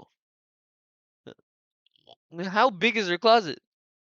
We actually lined up a bunch of our clothes that are usually stored in drawers or hangers behind the camera setup, so it's usually not this much of a mess in here, I promise. During the closet audit, Teresa and Lauren went through all of our items, removing anything they thought didn't serve us anymore. It could have been because of the fit, the color, the vibes. If they pull it, we donate it. Or the vibes? At least that's the way they normally work, making sure that any lightly used clothing is going to those in need and not just being wasted in a landfill somewhere. And it's... Okay, YouTube, thanks for dying on me. Honestly, they probably made a bunch of money from just doing food stuff. At this point, loyal theorists, that I need to take a moment to apologize. I've been hiding something from you this entire time. Watch it be something like incredibly not dramatic at all, and I for nothing. I've gone through a closet audit like this before, and it was not pretty. So true story, I had a closet audit like this, but more so it was a closet intervention. He was a resident assistant for freshmen. So the people he's RAing for are younger than he is, and they staged the intervention. There was one pair of shorts and 2 t-shirts left at the end. I was gonna say, yeah. That was it. It was terrible, and it sucked, but I felt so much better and more confident on the other end about understanding my style and what was and wasn't working. When I'm walking around with a bunch of Reebok windbreakers that are 2 sizes too big. Oof. Bro, you know what this guy looks like right here? He looks like that. What does he look like? He looks like he looks so familiar. All right, bye. Oh, no, he looks like some guy from a TV show. I don't know. He looks familiar though. He looks like your average 2000 kids Nickelodeon Disney show looking actor. Around with a bunch of Reebok windbreakers that are 2 sizes too big, or pleated pants that look like I ripped them off of MC Hammer. Not 1 pleat, like 8 pleats. A lot of volume in the crotch area. My groin was ballooning all over the place. You know, teenage Matpat'S, like, wow, this is making me look great. And then literally everyone around me is like, wow, that guy looks like a weirdo. And one thing that over the last couple days of filming, since we filled out the survey, we feel like we fit into this uncanny valley of style. We feel a bit stuck in this middle space right now. And that's kind of the beauty of like personal style is it can be unique to you. You don't have to follow trends. You can buy into the trends that you like. I find a lot that people who are constantly chasing the next new trend are always gonna look dated. When you look back at pictures, you're gonna be like, oh my gosh, what was I thinking? Because you were wearing... Look. Man needs to get better hand motions. No, look, it's like she's being dragged and she's using her nails to crawl away. See, look. I find a lot that people who are constantly chasing the next new trend are always going to look dated. When you look back at pictures, you're going to be like, oh my gosh, what was I thinking? Because you were wearing everything that was popular at one time instead of really cultivating a complete wardrobe that really feels like you and things you really love. Feeling a lot better about the purge that was about to occur, we were ready to dive in. Let's kick off the closet audit. First impressions, I'd I'd love to get your take. I would say organization-wise, 10 out of 10. Hey! I really Well, yeah, it's easy to keep a huge closet organized. 10,000 square feet looking thing. Type A is coming through again. Yes, Our yes. overachieving. I appreciate the categorization. That makes it easy, not only for me, but for you. Would you say like at a very foundational level, like even if you do nothing else with your wardrobe, like categorize it? Oh, for sure. We developed something, it's called the SOSC method. Break down your wardrobe first by season, by occasion, by style, and then by color. Ooh, okay. Yeah, a lot of times. Oh. Bro, what did I even do? I didn't even touch anything. Hold on. Let me just... What's even... Okay. I totally know what's going on. Sometimes just removing everything Just you get back can't to wear this. right now from what you're looking at every day Yeah. just makes it so much easier. There's a lot less clutter to rifle through to find what you're looking for. Also separating by occasion, having like your work wardrobe here and your everyday wardrobe here, so you can kind of like zero in on things. And there can be some crossover, and that's totally fine. They were speaking our language. Is it their job, YouTube? They literally record in their everyday wardrobe. It's not like they're wearing a whole suit and tie. So, do they really need to separate it? Organization, categories, scientific methods. All we needed was a color-coded Excel sheet and we'd be in heaven. Since I've been through this before and I've had that Band-Aid ripped off Yes, before, yes. you can, We'll you can start with ease in me. with you. We've heard that the t-shirt and the fun jacket's kind of like your go-to formula, Yeah, right? that's very easy for me. I actually change clothes probably 6 times a day because of the different amounts of filming that we're doing. A jacket and an easy t-shirt is very easy for me to swap between a lot of different outfits. That's... Well, you're kind of like, retiring. So you can't really use the swap through a bunch of outfits anymore. So wear something harder to take on and off. Yeah, that's my expert advice. Me and my highlighter hoodie and brown pants. kind of the comfort zone that I've fit into. So maybe today we can try to create 1 or 2 different formulas that That'd are be great. easy for you to go to, and also identify some ways to style these things a little differently. For example, like this. Yes. Do you wear it often? That is a souvenir item that I got from the Harajuku district in Japan. I love it, but yeah, when it comes to like actually wearing in a day-to-day Yeah. setting, not so much. So is this something you would want to wear more, or in your mind is this more just like, I have it because it's a memory? If I could figure out a way to wear it more often, that would be awesome. Okay. Because I love the color, I love the vibrancy, but I also know it's a very extreme piece. Maybe there's something we can do today that will allow you to get more use out of. Yeah, the spooky clown face pattern, we can make that work a little bit better. Yeah, I don't know if you noticed, there is clown faces on here. Yeah, something about the hot pink clown face jacket told me that I was probably gonna be Teresa's most interesting client. But hey, she's a pro, so... Interesting. Ow. Ow, I scratched my finger. Oops. I'm just stopping it for the sake of stopping it at this point, bro. That was... Okay, I'm just gonna shut up. You guys just watch the video. If anyone can figure out how to find styles that coordinate with spooky clowns, it's gonna be her. Teresa really had a keen eye for finding new and interesting ways to mix and match our clothes that we already had. For example, I have a number of button-down shirts that I only wear for formal occasions like weddings, and tend not to wear them for anything other than that. But Teresa suggested that I take one of my sweaters and layer that on top for a brand new look, and it totally worked. I gotta say, I really Wow, appreciated very how cool. supportive our top-tier stylists here were. Rather than just being like, oh, you should get rid of this, or oh, that's ugly, Teresa made sure to ask us what we really liked about each and every piece. If we liked it and wanted to wear more, well, she would put it aside and figure out a way to work on it later. And when she did think that it was time for me to let an item go, she had a very gentle way of making it known. So this. Yes. Do you wear it much? I haven't in years. Okay, good. Let's get rid of it. Okay. Gentle, yeah. No, that's the gentlest way you can do it. Let's get rid of it. Bye-bye. It's a little dated. It's my safari shirt. It's not super interesting, and I think that, and you'll hear me say this a lot, like, I think you're too cool for this shirt. We ended up spending over an hour meticulously going through each and every item in my wardrobe. We found a couple of items that it was time to let go of, but we also picked out a couple of pieces that I really like, but never really found a good way of wearing. And Teresa was prepared to give us advice on how to wear them, but first, we had to go through Steph's side of the closet. What's your formula? So for the months between September and like April, I'm a jeans and sweater gal. I'll have visual interest up here, and I'll tend to go pretty boring on the bottom. I love to incorporate fun shoes, but because I have a kid, because I'm walking around all the time, the really dainty high heel. Wait. Oh, oops. How do I undo this? She says, because I have a kid or something? I'm pointing out all these errors because I have nothing else to point out. And if I just don't say anything, then I'm basically copywriting. Incorporate fun shoes, but because I have a kid. Oh, I have a kid. I have a kid. Oh no, that sounds normal.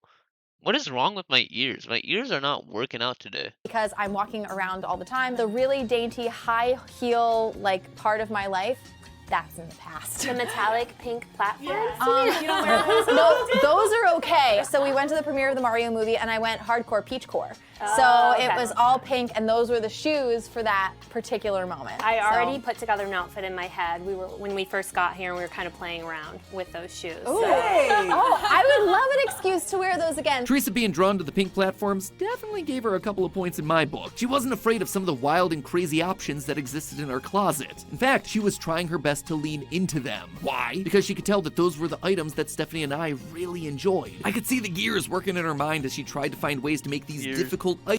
Beep, borp, zeep, robot, Brooklyn Nine-Nine reference. Into new fashionable attire. And that definitely included ditching things that didn't quite suit our current era. So this was Stephanie when she worked a desk job. At the time that I bought this was an investment piece for me. This is Banana Republic. This is not a $20 shirt. This was like, whoa, a $35 shirt. I still, in my brain, view it as this really nice piece I have, even though looking at it now, I'd be like, I would never pick this up off the rack. Same with this piece, I haven't worn it in a while. I put it on when we went through our wardrobe and I was like, this still looks okay. I was like, it's not covered in cat hair or pills, so can't I just keep wearing it? You know that the baseline is pretty low when it's, is it covered in cat hair or pills? Also, just for the sake of everyone at home, when we say covered in pills, we're not talking about like medication. No, like the little linty pills. Teresa and Lauren took us through each of Stephanie's pieces. Medication? Okay. Insert cool joke here. I'm giving up, oh my god. I'm just gonna stop talking. Worked, what we wanted to elevate, and what could get the axe. Even helped us find a lot of gaps in our wardrobe. Do you have a turtleneck? There were a few things where I was like, if she had a black turtleneck. I don't have a black turtleneck. We can identify a gap. Yes. She's learning. But one thing I know we'll never succeed in getting Stephanie to do, remove a price tag. Why are the tags still on Because this? you don't take the tags off your clothes. Between the two of us, we filled up an entire clothes. That is based. You never take the tags off your clothes. Easy returns. 14-day return policy. Free clothes for 14 days. It's basically like a streaming service. You rent clothes for 14 days. You rent a streaming service for a month. You're renting.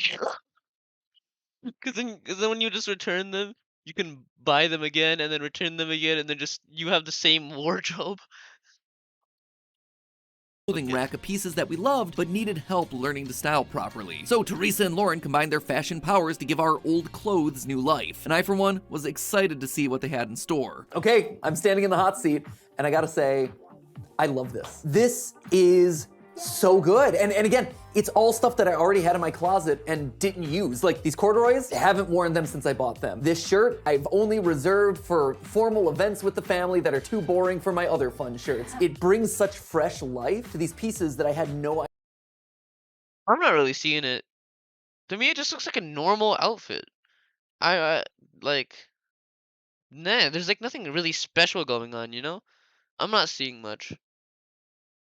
Idea what to do with. It's like getting new clothes without getting new clothes. It also feels significantly less wasteful. And that right there, that was a big win. With nearly 11.3 million tons of textile waste ending up in landfills each year in America, learning to reuse and give new life to clothing that you already have not only helps you save money, it can also have a large-scale impact on the environment. Don't you love it when everything comes together? Environment. environment is cool.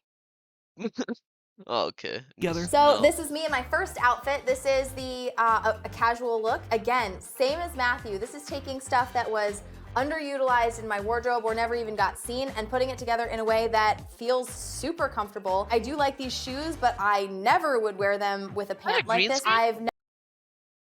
Is that like a green screen mirror looking thing? Huh. Oh, that's okay. That's Never worn this open like a cool Miami grandpa. I love this. I was gonna say, I have not seen you looking this relaxed. Even in your relaxed clothing, I know. You're not this relaxed. It embodies your sense of style and your personality, but in something that feels easy. Okay, now they're just making up a bunch of BS. No way they can talk about fashion for this long, use this much big words, use so much big words, and still not run out of things to say. It's been 19 minutes. He's been yapping about fashion and using big words for 19 minutes. How? Who? When? Who gave him this power? Honestly. But still looks put together. The outfit was given Palm Beach Barbie, though I was still looking for my Kenspiration to show up in this outfit. Maybe we'd have a bit more luck in the next one. All right, outfit 2. This one, a lot more extreme. And this one, I actually kind of like. The last one was plain and boring and all that. This one's actually pretty good. I like this one.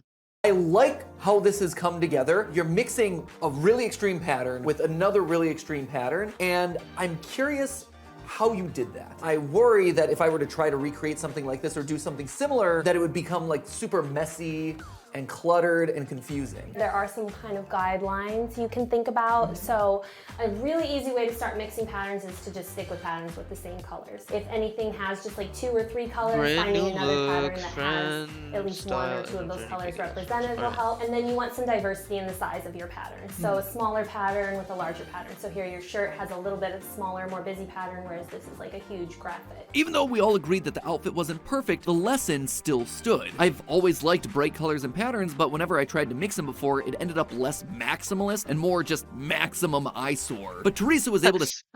Okay, that was actually a good joke. I laughed at that. I actually like that joke. That one was a good one. Set me up with a formula that I could follow, kind of like the Pythagoras of personal styling. Next outfit. Ta-da! Here's outfit number 2. Again, very unexpected. I don't really know how to react to it. It's fine, I guess. Yeah. Epic reaction by me, of course. I feel like we've both taken a step into the louder end of the spectrum, putting together this vest, which I love, tucking it in, which is something I never would have thought of, but gives it a whole other level of structure, pairing it with a polka dot here and a polka dot here. Not something I ever would have done, and I look at myself and I'm like, oh, this is so fun. I'm really enjoying this. I like looking at myself in the mirror. I make myself smile. This is a big win for me. And because we were all having so much fun playing dress up, Teresa and Lauren actually threw in a bonus outfit for both of us free of charge. This is it. This is awesome. I love this. I love That's a pretty lit outfit. I would wear that for real. That just looks cool. This outfit, I think it's so cool. It is so fun. I feel so fresh and hip and alive. No way he just used hip in a sentence. Oh my god. Ooh, when does this end? I just want to go to game theory. I've had these pants in my drawer for a long time, but I don't know what to do with brown pants. You have allowed me to find a jacket and an outfit and a complete ensemble here that uses them and makes me feel cool wearing them. Matthew wears brown! Matthew wears brown! Getting me to enjoy wearing a neutral, a khaki, was actual witchcraft. Steph was also feeling the magic. I was told that no arms needed in this one. It's more of a cape situation. Exactly. This is a really easy outfit for me to wear. These are jeans that I've had and I love and I wear all the time. Same goes with the shirt. I really like this one. This is one I've had for a while and that I also really enjoy, but don't always know the right thing to pair with. And then... You know, every time I've tried to wear a jacket as a cape, all it did was fall off my shoulders. Like, was I just not wearing right jackets? Was I not wearing the jacket properly? How are you moving around this much and it's not falling off of her shoulders? Like, what witchcraft is this? I've gotten to break out shoes that I haven't worn in years. I love these shoes and I just haven't had a moment where I thought that they looked sophisticated enough, but actually, together, I think this all looks really nice. Sure, they had the advantage of using our own existing clothing, but each look gave new life to pieces that had been sitting around for years, waiting to be worn. Not only did they give us the building blocks to do this by ourselves, they were able to give us clear, concise reasons for each outfit they were making, each item that they were removing, and even taking some of our most wild pieces and turning them into something that felt more wearable. In total, we spent $900 for the 2 closet audits, and $900 for 2? That means that's $450 each. That's actually a pretty good deal. Wow. Nice.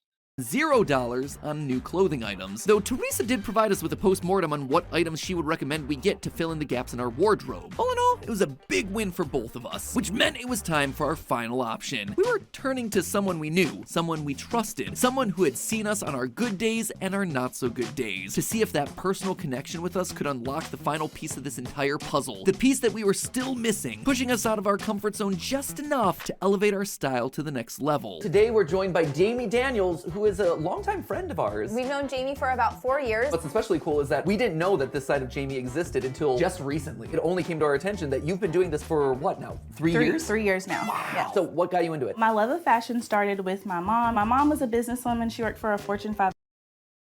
You guys mind if I just skip the interview portion? I just kind of want to just skip to the interesting part. Her drink company, and so she always wore dresses. Pause, please, pause. I wonder how reaction YouTubers do this.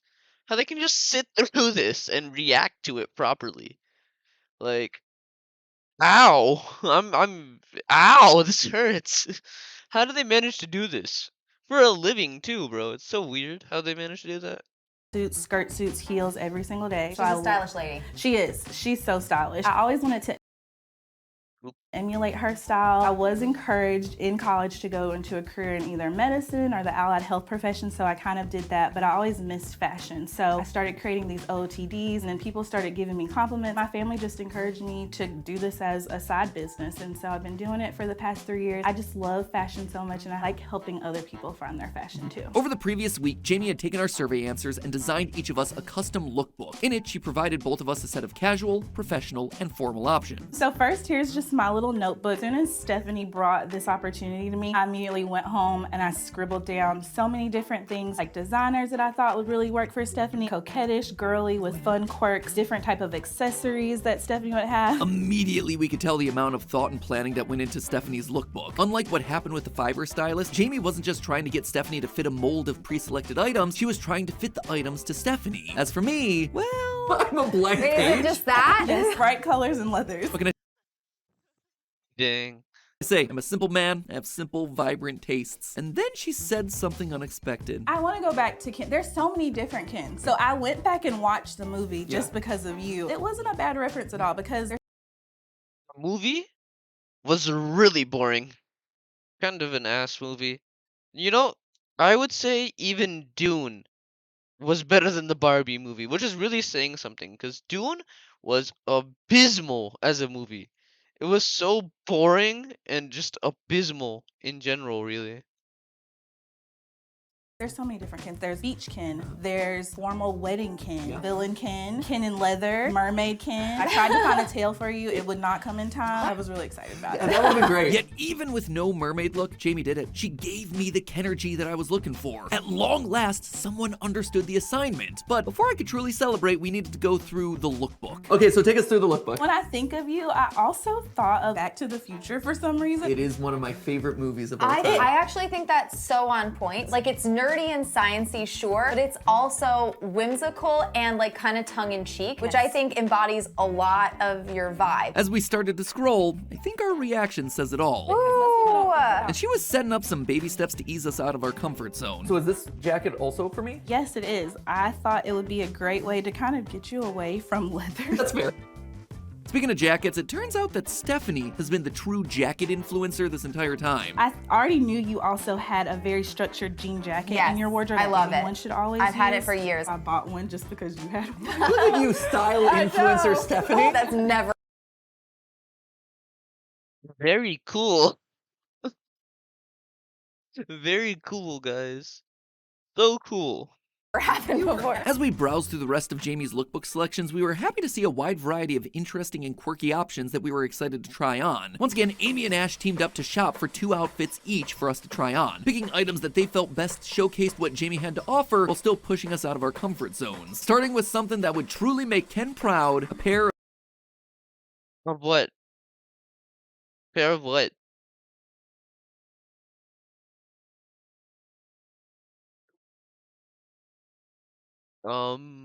Did my YouTube like die? What? Hold up. Oh, I paused it. I'm dumb. Alright.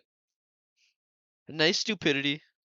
Gotta love it when I do that. of pinkish pants. Kind of more red, I guess. All right, so casual outfit number 1. I gotta say, I like this one. I like this one a lot. I think you look great.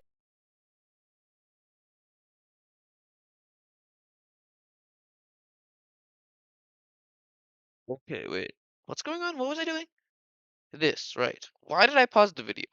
This is really cool. Across the board, I love the playfulness of the shirt. I think the color is great. I think the contrast is nice. It's fun without being too loud and in your face. I like structure. That was the one thing that I hit over and over again on all the different surveys. I like things that are polished and structured. The white shirt does that, but the layer on top shows that, hey, I can also be relaxed and fun. Structured but not stuffy. Yep, that's exactly it, Steph. It only took us 2 giant episodes and me leaving the channel to finally figure out how to describe my style. Structured, but not stuffy. Perfect. Someone make me a Pinterest board to commemorate it. And Steph, at this point, was bursting at the seams waiting for her turn. Steph, go for it. Ta-da! I love this cardigan on you so much. I love everything about the top half of this, for sure. I'm in love with this sweater.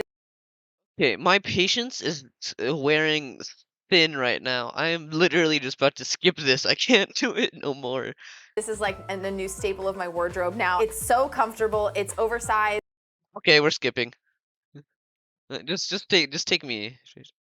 Just take me to the next one. I am so floored by everything that I'm wearing right now. I wish that we were hosting the Streamy Awards again this year, so that way I could bust this out. This is everything that I want a formal wear suit to look at. I don't think I can properly express on camera how much I love this suit. Jamie knocked it out of the park. We all collectively agreed that the butterfly bow tie was a bit much, but once we took it off, it opened everything up on the suit. It was a complete win across the board. The fit was flattering, the shoes helped tone down the busy floral pattern, the lightweight cotton material meant that I wouldn't be sweating up a storm. It even came with one of my favorite things of all time, lore. I also want to just call out immediately, as I was getting dressed, I noticed some of the tags. The marriage might fail you, but this suit won't. That's dark, man. There was even a tag on the pants that said till death, but I didn't have time to solve the mystery because Steph was ready to strut her stuff. I also love what?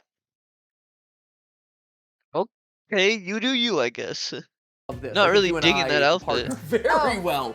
This is incredible. This little thing. So taking this off the rack, I would say extremely unexpected for me personally. Not something that I would ever pick up in the store. I love this color. I love a sleeve with some volume. I ended up thinking that this was really flattering. Like, I never looked. Okay, I'm just gonna skip over to the secret news at this point. Skip, skip, skip, skip, skip. Okay, this looks interesting. Let's start here. For advice. Get them to pick out a couple of items that they think might look good on you. As your friend, they want you to look good, and they can guide you along the path to testing out a style. Joke's on you, I don't have any friends. Yeah. So while she did end up being the most expensive option of the entire experiment, ringing in at a whopping $1,429, though to be fair, she did buy an entire suit, multiple pairs of shoes, a giant party dress, and a ton of accessories, I couldn't deny that Steph and I loved the way that we looked. We finally felt pushed outside of the box that we'd been trapped in for years. It was our style, but a new evolution to our style, something that was slightly elevated from where we were before. When you actually think about it, Steph and I fall into this weird middle area where, you know, we're parents, and as a result, there are certain expectations with being close to 40. But we do not dress like close to 40-year-olds. And that doesn't really reflect our style. I think a lot of the stuff that we were trying on with Stitch Fix was probably closer to where people our age are expected to dress. Well, Right? I just think that people in their 30s in general are expected to be in the middle of their career. So they're expected to likely be going into an office. They're expected to probably be either parents or thinking about becoming parents. So they're thinking about like buttoned up school events, more like functional clothes where you can work with your kids, less stuff that's going to be fragile or Okay. delicate. I am done with this. Okay. I'm just trying to get to the game theory one as fast as possible. This is taking forever. Ah, I'm gonna die. All right. Can I just skip past this part? Thanks. Skip, skip. Oopsie. I accidentally skipped it. Oops. Oh, end of journey. Okay. This is where things start to get interesting for real. The board. So in the end, who really wins? It was me and Steph, because we've been able to go on this journey together. And I'm not just talking about the stylists. As my time on this channel comes to an end, as this timer finally ticks down to 0, I can't help looking back on the crazy idea that we had so many years ago. Our feet shoes, but hey, that's just a theory. A style theory. Stay beautiful. Stay beautiful. Oh, that's such a yes. good catchphrase. Done. Back then, I had no idea what this channel would look like, what wild adventures we'd go on here. Over the course of this past year, I've gotten to test edible underwear, open your eyes to the crimes of some of the biggest sellers in the space, even permanently tattoo a checkerboard pattern onto my skin. I'm Did what? Excuse me? What video was this? legitimately concerned that it is a permanent tattoo. That'll be a weird souvenir to take away from this channel. And that's just the tip of the iceberg. More than any of the other channels, Style Theories brought the team together in ways none of us ever expected. When you take mud baths and showers together and then film it all for content, yeah, that'll do it. It's not every day that you hear your analytics guy singing in the shower. Take me out to the ball game. But that journey's also been helpful for all of us in different ways. Ash's wardrobe, for instance, completely changed thanks to the Color for Skin Tone episode, and they look and feel great about those changes. 5 members of the team literally threw away their old makeup thanks to the Poison Makeup episode. I will never forget my sunscreen ever again, and I think we all pay a bit more attention to our flossing habits thanks to that toothbrush episode. And you know what? I'm so excited for what's to come. I may not be voicing the next generation of episodes, but I'm gonna be watching along in the background, just like you guys. All right, I'm gonna 10 be more there seconds, in the chat. audience, learning And then we're growing gonna in be my own done with personal this style BS journey. Once of the theorist, oh wow, very embodiment of style. Very cool. Wow. No, like the entire rest of the video was good. It's just they used big words for so long. My tiny brain cannot comprehend that many big words for that long of a time span. always a theorist. And honestly, this isn't gonna be the last time that you see me either. I told you at the start of the episode that I had a huge announcement. And no, I'm not rescinding my retirement or anything like that. But the team and I have actually been working on a huge project, a huge event, Creators in Fashion. This is gonna be a never before seen type of event happening here on YouTube. We're bringing the glamour of Fashion Week and runway shows to you, and we're not doing it alone. We're gonna be joined by tons of your favorite creators, both on and off the runway, as we turn the spotlight on all the hard work that creators have been doing. They're designing apparel, they're building. What's this guy's hair looking like? Oh, it looks like a goofy cactus looking thing. This guy's hair right here to the right, it looks quite cactusy. And he looks like a jock from a 2000 Disney movie, really. Businesses and brands on par with some of the biggest names that you see in Vogue or walking in Fashion Week. And we want to give them all a moment to shine here live on the channel, on Style Theory. In just over a month, on April 25th, we're going to be doing the biggest thing to hit fashion in a long time. We're going to be live streaming the first ever Creators in Fashion event live, right here on Style Theory, and you're going to be a part of it. You know who else is going to be a part of it? Me, because I'm going to... Do I really have to? be returning to help host the show alongside Amy, as well as a couple other surprise appearances. So mark it on your calendars, my friends, April 25th, 2024. Creators in Fashion happening right here on Style Theory. So while I might be saying goodbye today, and I won't be hanging out with you here every week, I'm not gone forever. But I am confident that I'm leaving this channel in good hands. Amy has been here since the beginning. She loves this channel just as much as I do. I highly recommend that you get to know a little bit more about your new host thanks to the playlist that we put on the top shelf of the channel page to celebrate and surprise Amy. Even on my way out, I got a couple surprises up my sleeve. So good luck, Amy! And to all of you loyal Style Theorists, I'll see you back here on April 25th. And so for one final time, I say to you, that's just a theory. A Style Theory. Keep looking sharp. Remember, beauty is a science. I didn't use that one enough. Should have used it a little bit more. Oh!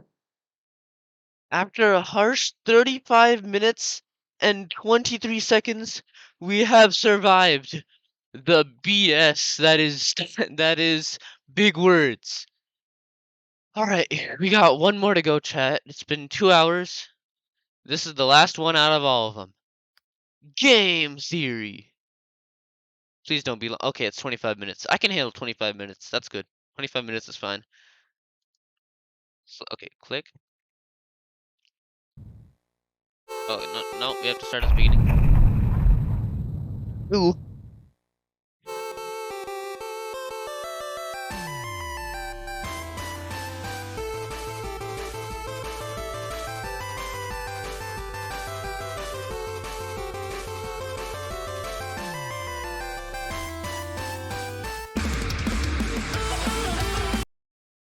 Hey, this intro is actually kind of lit.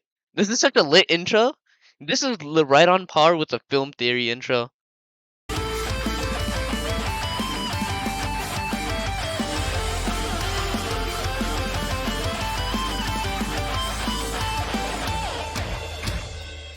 Ruining your childhood since 2011. Hello, Internet! Welcome to Game Theory, where that is the last time that I'll be saying those words officially on this channel.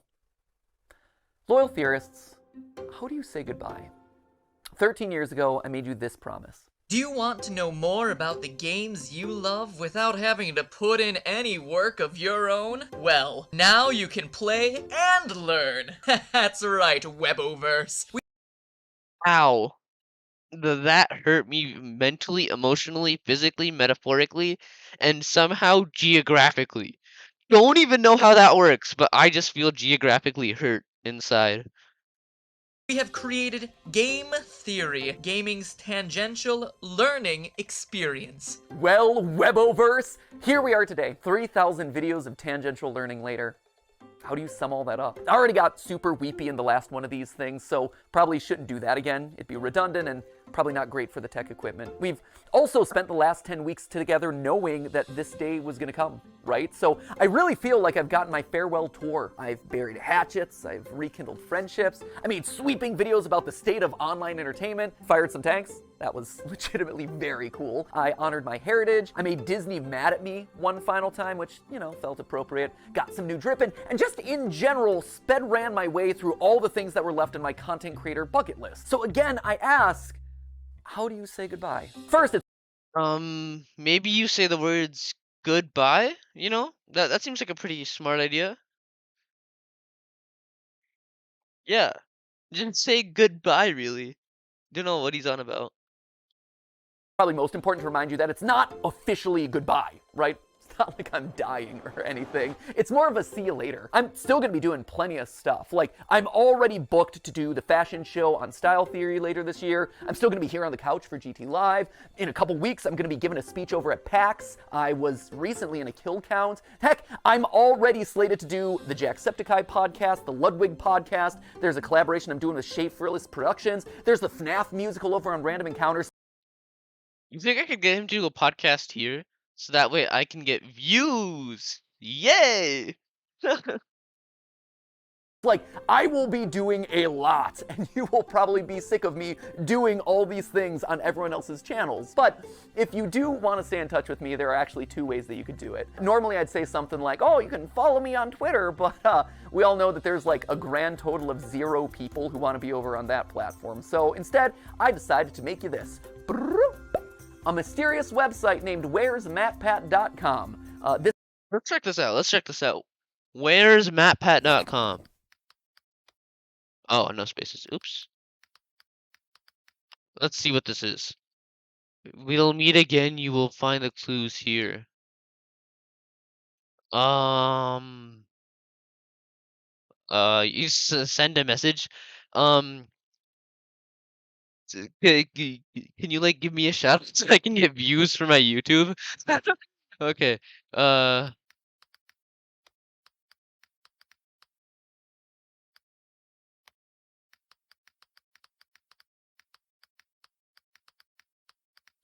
right. Let's do this. Can you give my YouTube a shout out so I can get views, please? Okay, sending. Sent. All right. They'll get back to me within 48 hours. So within 48 hours, I'll either be really famous or just, you know, not famous at all and no one, and yeah. Find MatPat here. Let me check my I probably shouldn't check my email. I'll check it later. This is going to be a place that I update every once in a while when I have news about some new project that's coming up or, you know, a mystery that you're going to have to solve by digging through the source code. Yes, it's a ripoff of ScottGames.com. No, I don't feel bad about that because he stole enough of my ideas over the years. He kind of owes me one. Editor should drop on some deal with its sunglasses in this moment. Yeah, that's a good one. W sunglasses. W. Once you're there, make sure you sign up via email. Don't worry, I'm not going to be spamming you with updates or anything. It'll be more like a MatPat newsletter, or maybe a Christmas card that you get every once in a while with a funny update, or maybe we could chat about. You know, the worst part about these email address services is their main advertising point is that they don't spam you. Like if you're signing up with your email and you don't want to receive emails itself, just say, we don't give you emails. Sign up your email and do literally nothing. I would sign up so fast. About a favorite movie or something. I'll send over the occasional video that I'm just inspired to make. Who knows? Basically, this is just meant to be a way to let you all know what I'm up to directly in a way that isn't going to be subject to filtering algorithms, you know? And to kick things off this week, I'll be selecting 100 random What happened? emails that sign up to get personalized letters. And from that point forward, Yo, trust one of these is gonna be me. One of those is gonna be me. I'm gonna get a personalized letter with a shout out, and then I will finally get views. forward once or twice a week, I'll continue pulling a handful of emails to send personal notes to. It'll be a fun way to stay in touch. Long story short, make sure you bookmark it since you never know what might happen over there. But, all right, enough stalling. Back to the question at hand. How do you say goodbye? Well, I think you honestly have to end it all where it began. This title, A Game Theory about game theory. Did you know that game theory isn't just a nerdy YouTube show? It's also a nerdy economics concept. If that's... Yeah, I totally understand what that means. Good job, MatPat. So smart. news to you, I honestly can't blame you. At this point, we've created enough confusion online that apparently we've merited our own disambiguation tag on Wikipedia for game theory searches. In all seriousness, for the first 5 years of the show, I received so many tweets from people who were mid-year in their economics courses, screenshotting their textbooks, freaking out when they got to the episode on game. It's not an episode, it's a chapter. When they got to the chapter on game theory, being like, oh my gosh, dude, did you know that you were in this thing? And yeah, we definitely did. The pun, believe it or not. Oh, okay, I get it now. Right, game theory. Oh, okay. I get it now. Was intentional. In fact, Steph and I knew from the very beginning that it was likely that the final episode of Game Theory was going to be about game theory. Why? Well, because game theory, it's everywhere. You can't escape it. If you've ever seen the movie Love Actually, there's actually this opening monologue in it that goes a little something like this. We live in a world of hatred and greed, but I don't see that. Seems to me that love is everywhere. If you look for it, you'll find that love actually is all around. Now you just got to replace the word love with game theory, and you basically got it. We live in a world of hatred and greed, but I don't see that. Seems to me that game theory is everywhere. If you look for it, you'll find that game theory actually is all around. Who would have suspected that English acting megastar and recent Oompa Loompa Hugh Grant would be making a guest appearance in my final episode? Truly, we have spared no expense for this one. And not only is What was that, bro?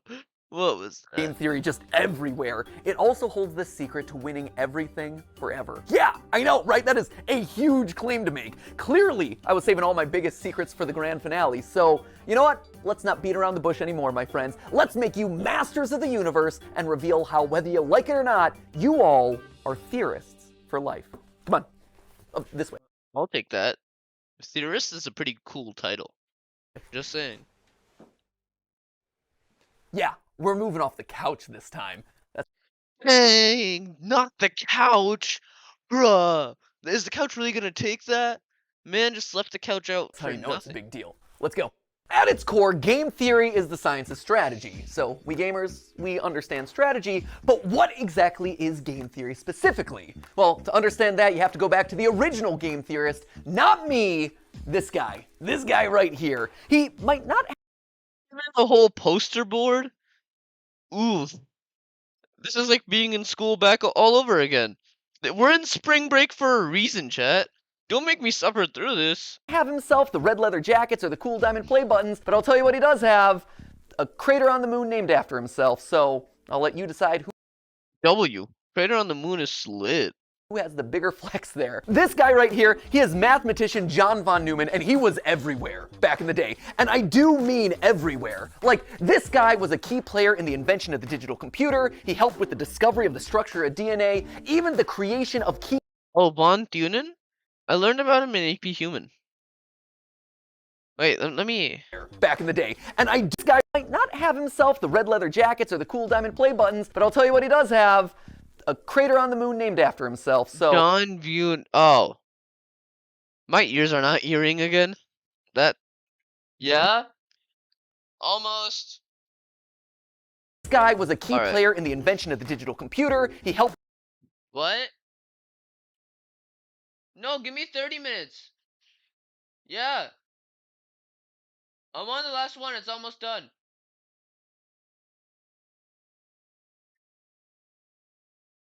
With the discovery of the structure of DNA, even the creation of key components for Oppenheimer's Manhattan Project. You know, the Christopher Nolan movie where big things go big booms. But perhaps his biggest claim to fame was game theory. The idea that in any situation where there are two or more people, or players in this case, you can model out a game that'll help you find the best outcome.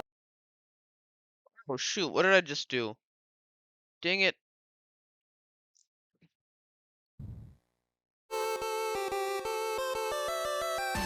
Bruh. Alright, I was at like 6 minutes in, wasn't I? Okay, past this part, off the couch, into here.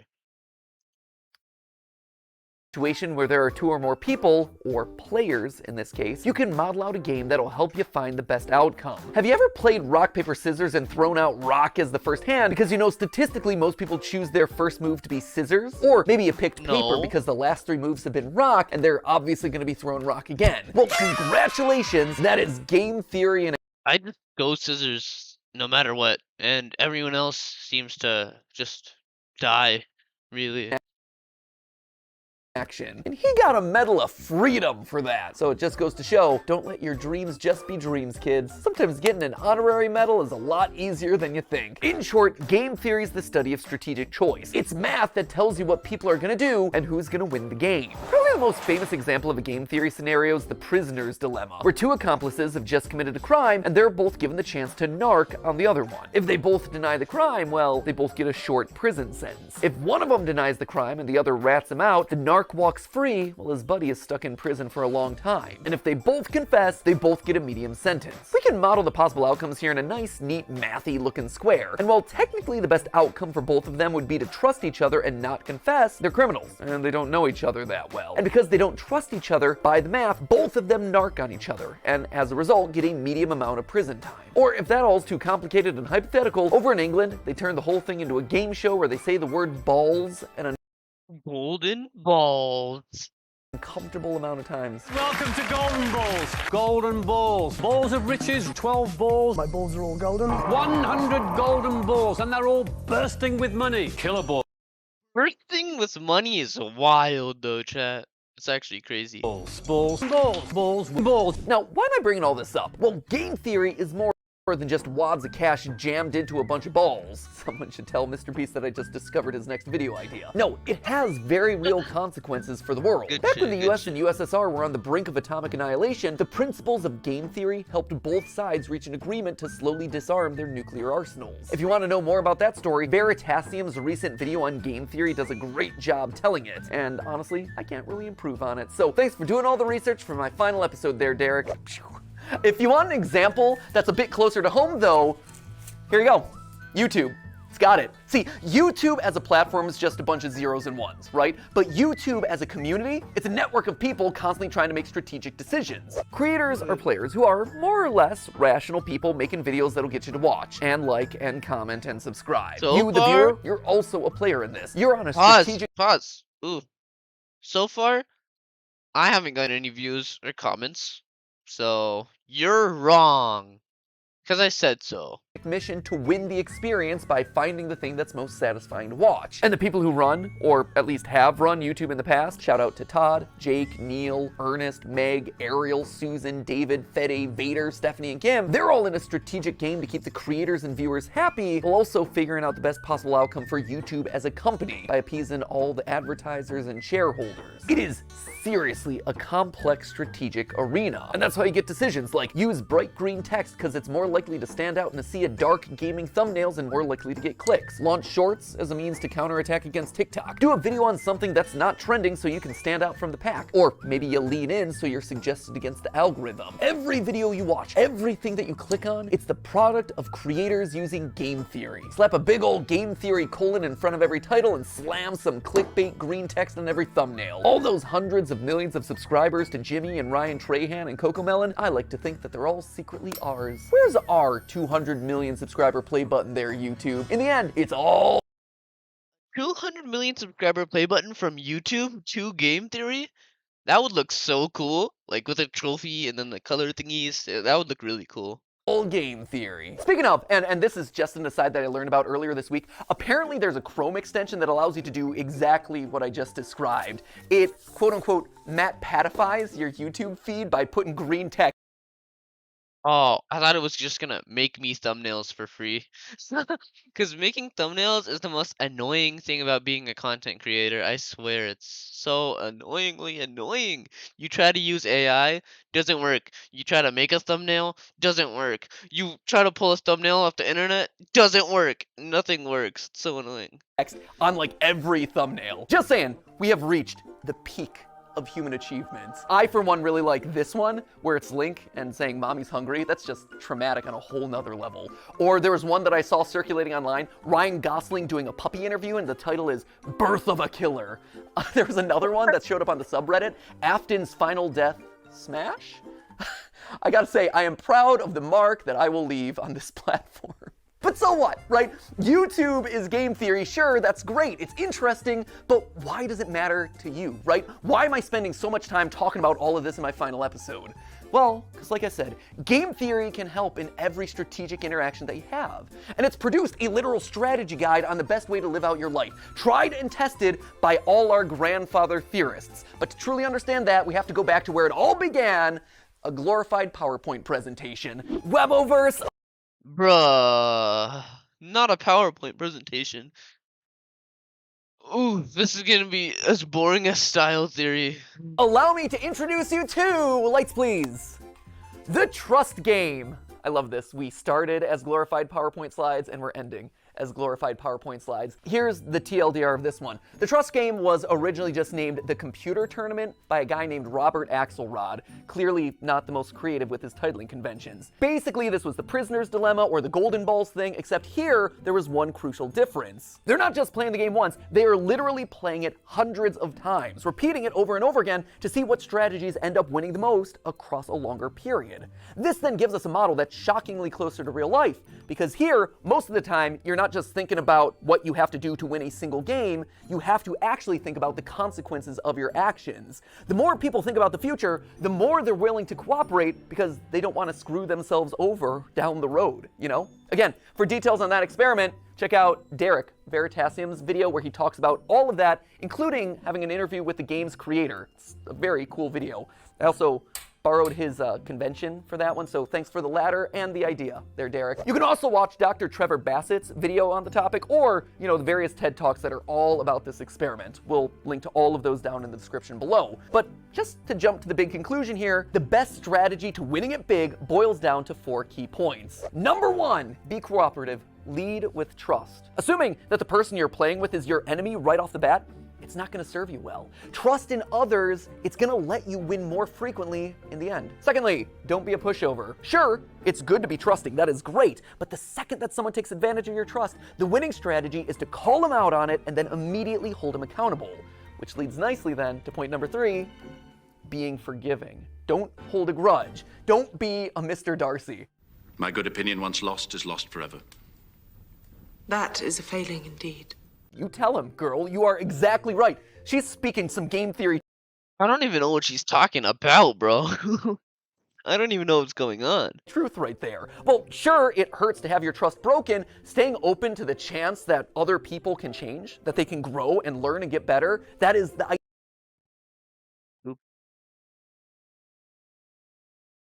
ideal solution here. The trust game showed that players who held their opponent accountable, but then forgave them, actually won out more often than any other strategy. And lastly, it's important to be honest and open about your strategy. When people can't understand what you're thinking, that's then when mistrust starts to breed. By being honest, it breeds honesty in others. It allows you to build on that trust over time, one step, bit by bit. Across the thousands of rounds of testing, nice strategies that were fair, but also firm, ultimately won out the most. Now, when I read these outcomes, what really struck me first was how they present a really hopeful view of the world. A hopeful view that I don't think a lot of us carry around a lot. I mean, it's easy to assume that everyone out there is out to get you, and it's easier to just close off to people who've wronged us in the past, but math, and game theory specifically, proves that assumption's wrong. And hey, if you don't want to believe the thousands of rounds of computer simulations, there is a very solid real-life example, YouTube. YouTube is a positive. Again? We're back at YouTube? This is like the third time she's gone on a rant about YouTube forever. Okay, 11 minutes left.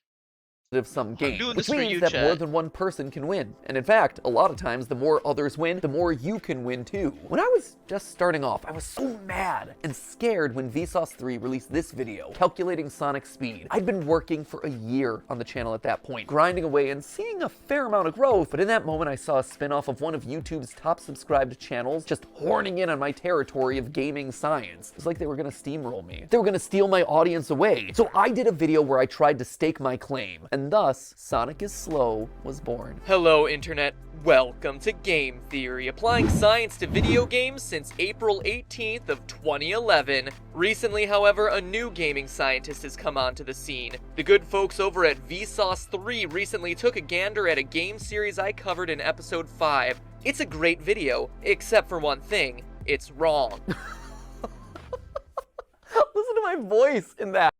Honestly, he's not wrong, bro. His voice, it kills me every time to hear the past intonations of his voice, you know?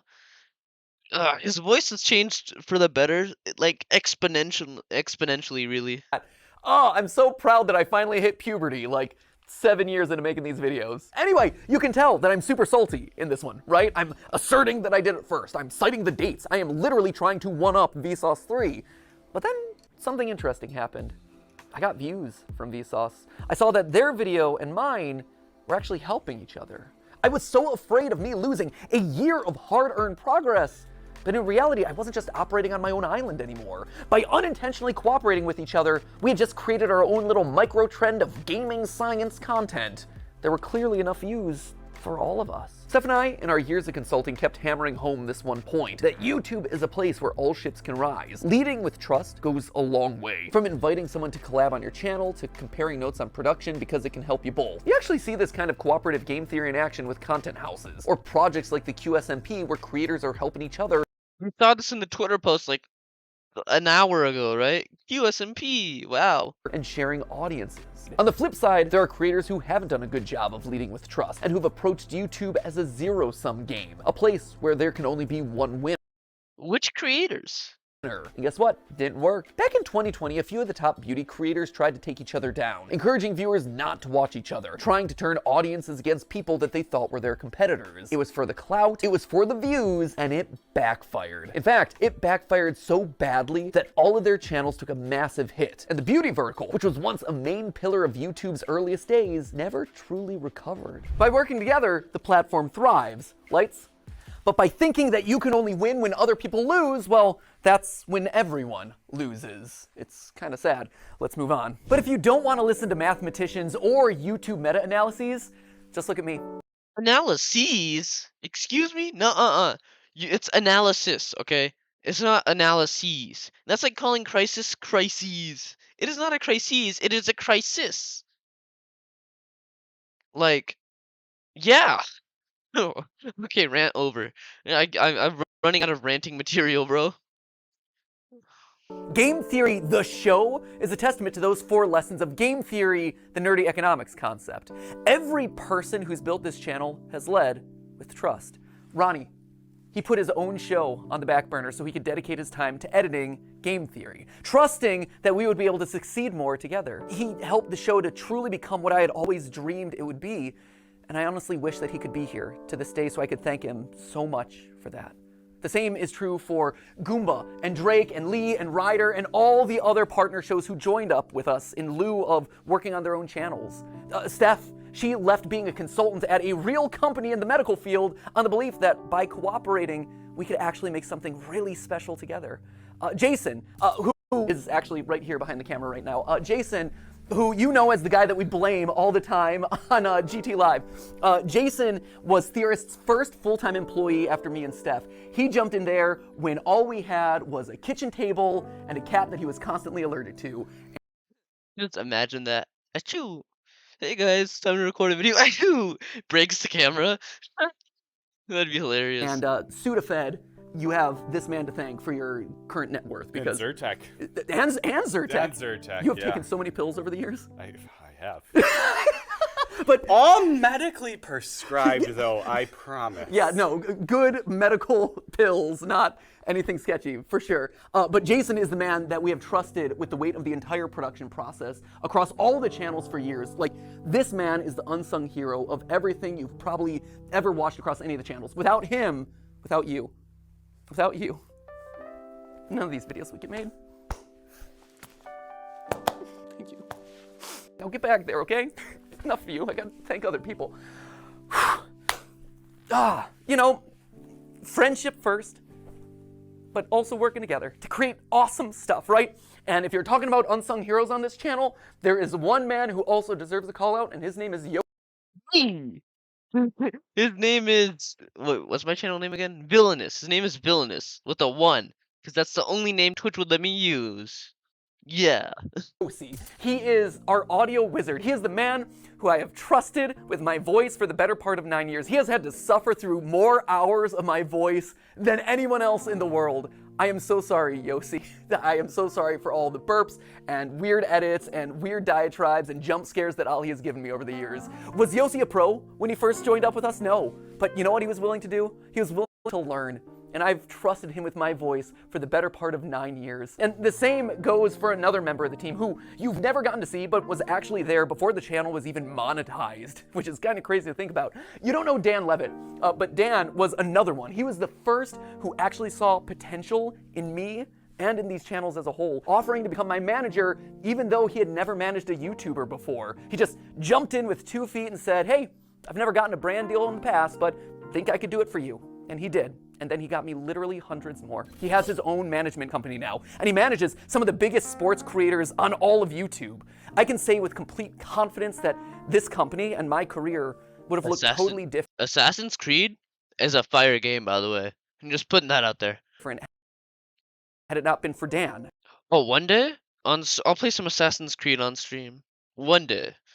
Not anytime soon, though. And his career and his company would have looked totally different without me. He and I have built businesses parallel to each other, right next to each other, using cooperative game theory for over a decade. He trusts me to make good decisions on YouTube, and I trust him to make good decisions as my manager, and we both benefit in the long run. But perhaps the most important person in all of these trusting relationships is you. You guys, right here. I wear you on my wrist these days. You loyal theorists have been the best example of game theory in the history of the show Game Theory. Every time you click on one of these videos, you are leading with trust. You are saying, you know what, I'm gonna give this one a chance. Definitely, especially on those episodes that are covering topics that you've never even heard of. And on my end, I've always tried my best to fulfill on that promise and make sure that your trust pays off by delivering a great, well-researched, fun, a lot of times stupid video. And yeah, there have been plenty of times where I've missed the mark, where you weren't happy about a topic, or where I said something wrong, or my research was bad, or whatever, and I needed to learn about that. And so you, acting exactly as you should, according to that trust game, you called me out in those moments. You showed me that I had made a mistake. But more importantly, you were willing to forgive. You gave me a chance to learn and grow as a creator and as a person. And look at this. We all won. Look at this thing that we managed to build together. Don't tell anyone else.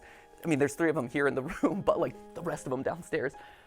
You guys, you've always been the most important member of this team, whether or not you ever realized it. And now, as new hosts step in, yeah, they're obviously gonna have to learn. Oh, is there a different host for every channel? Okay, that actually makes a lot of sense. You know, okay, I actually understand now. A lot.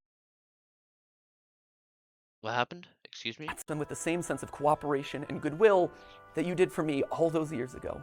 So, while I might be leaving as host of this show, Game Theory, it'll never leave. It'll never leave me, and it'll never leave you.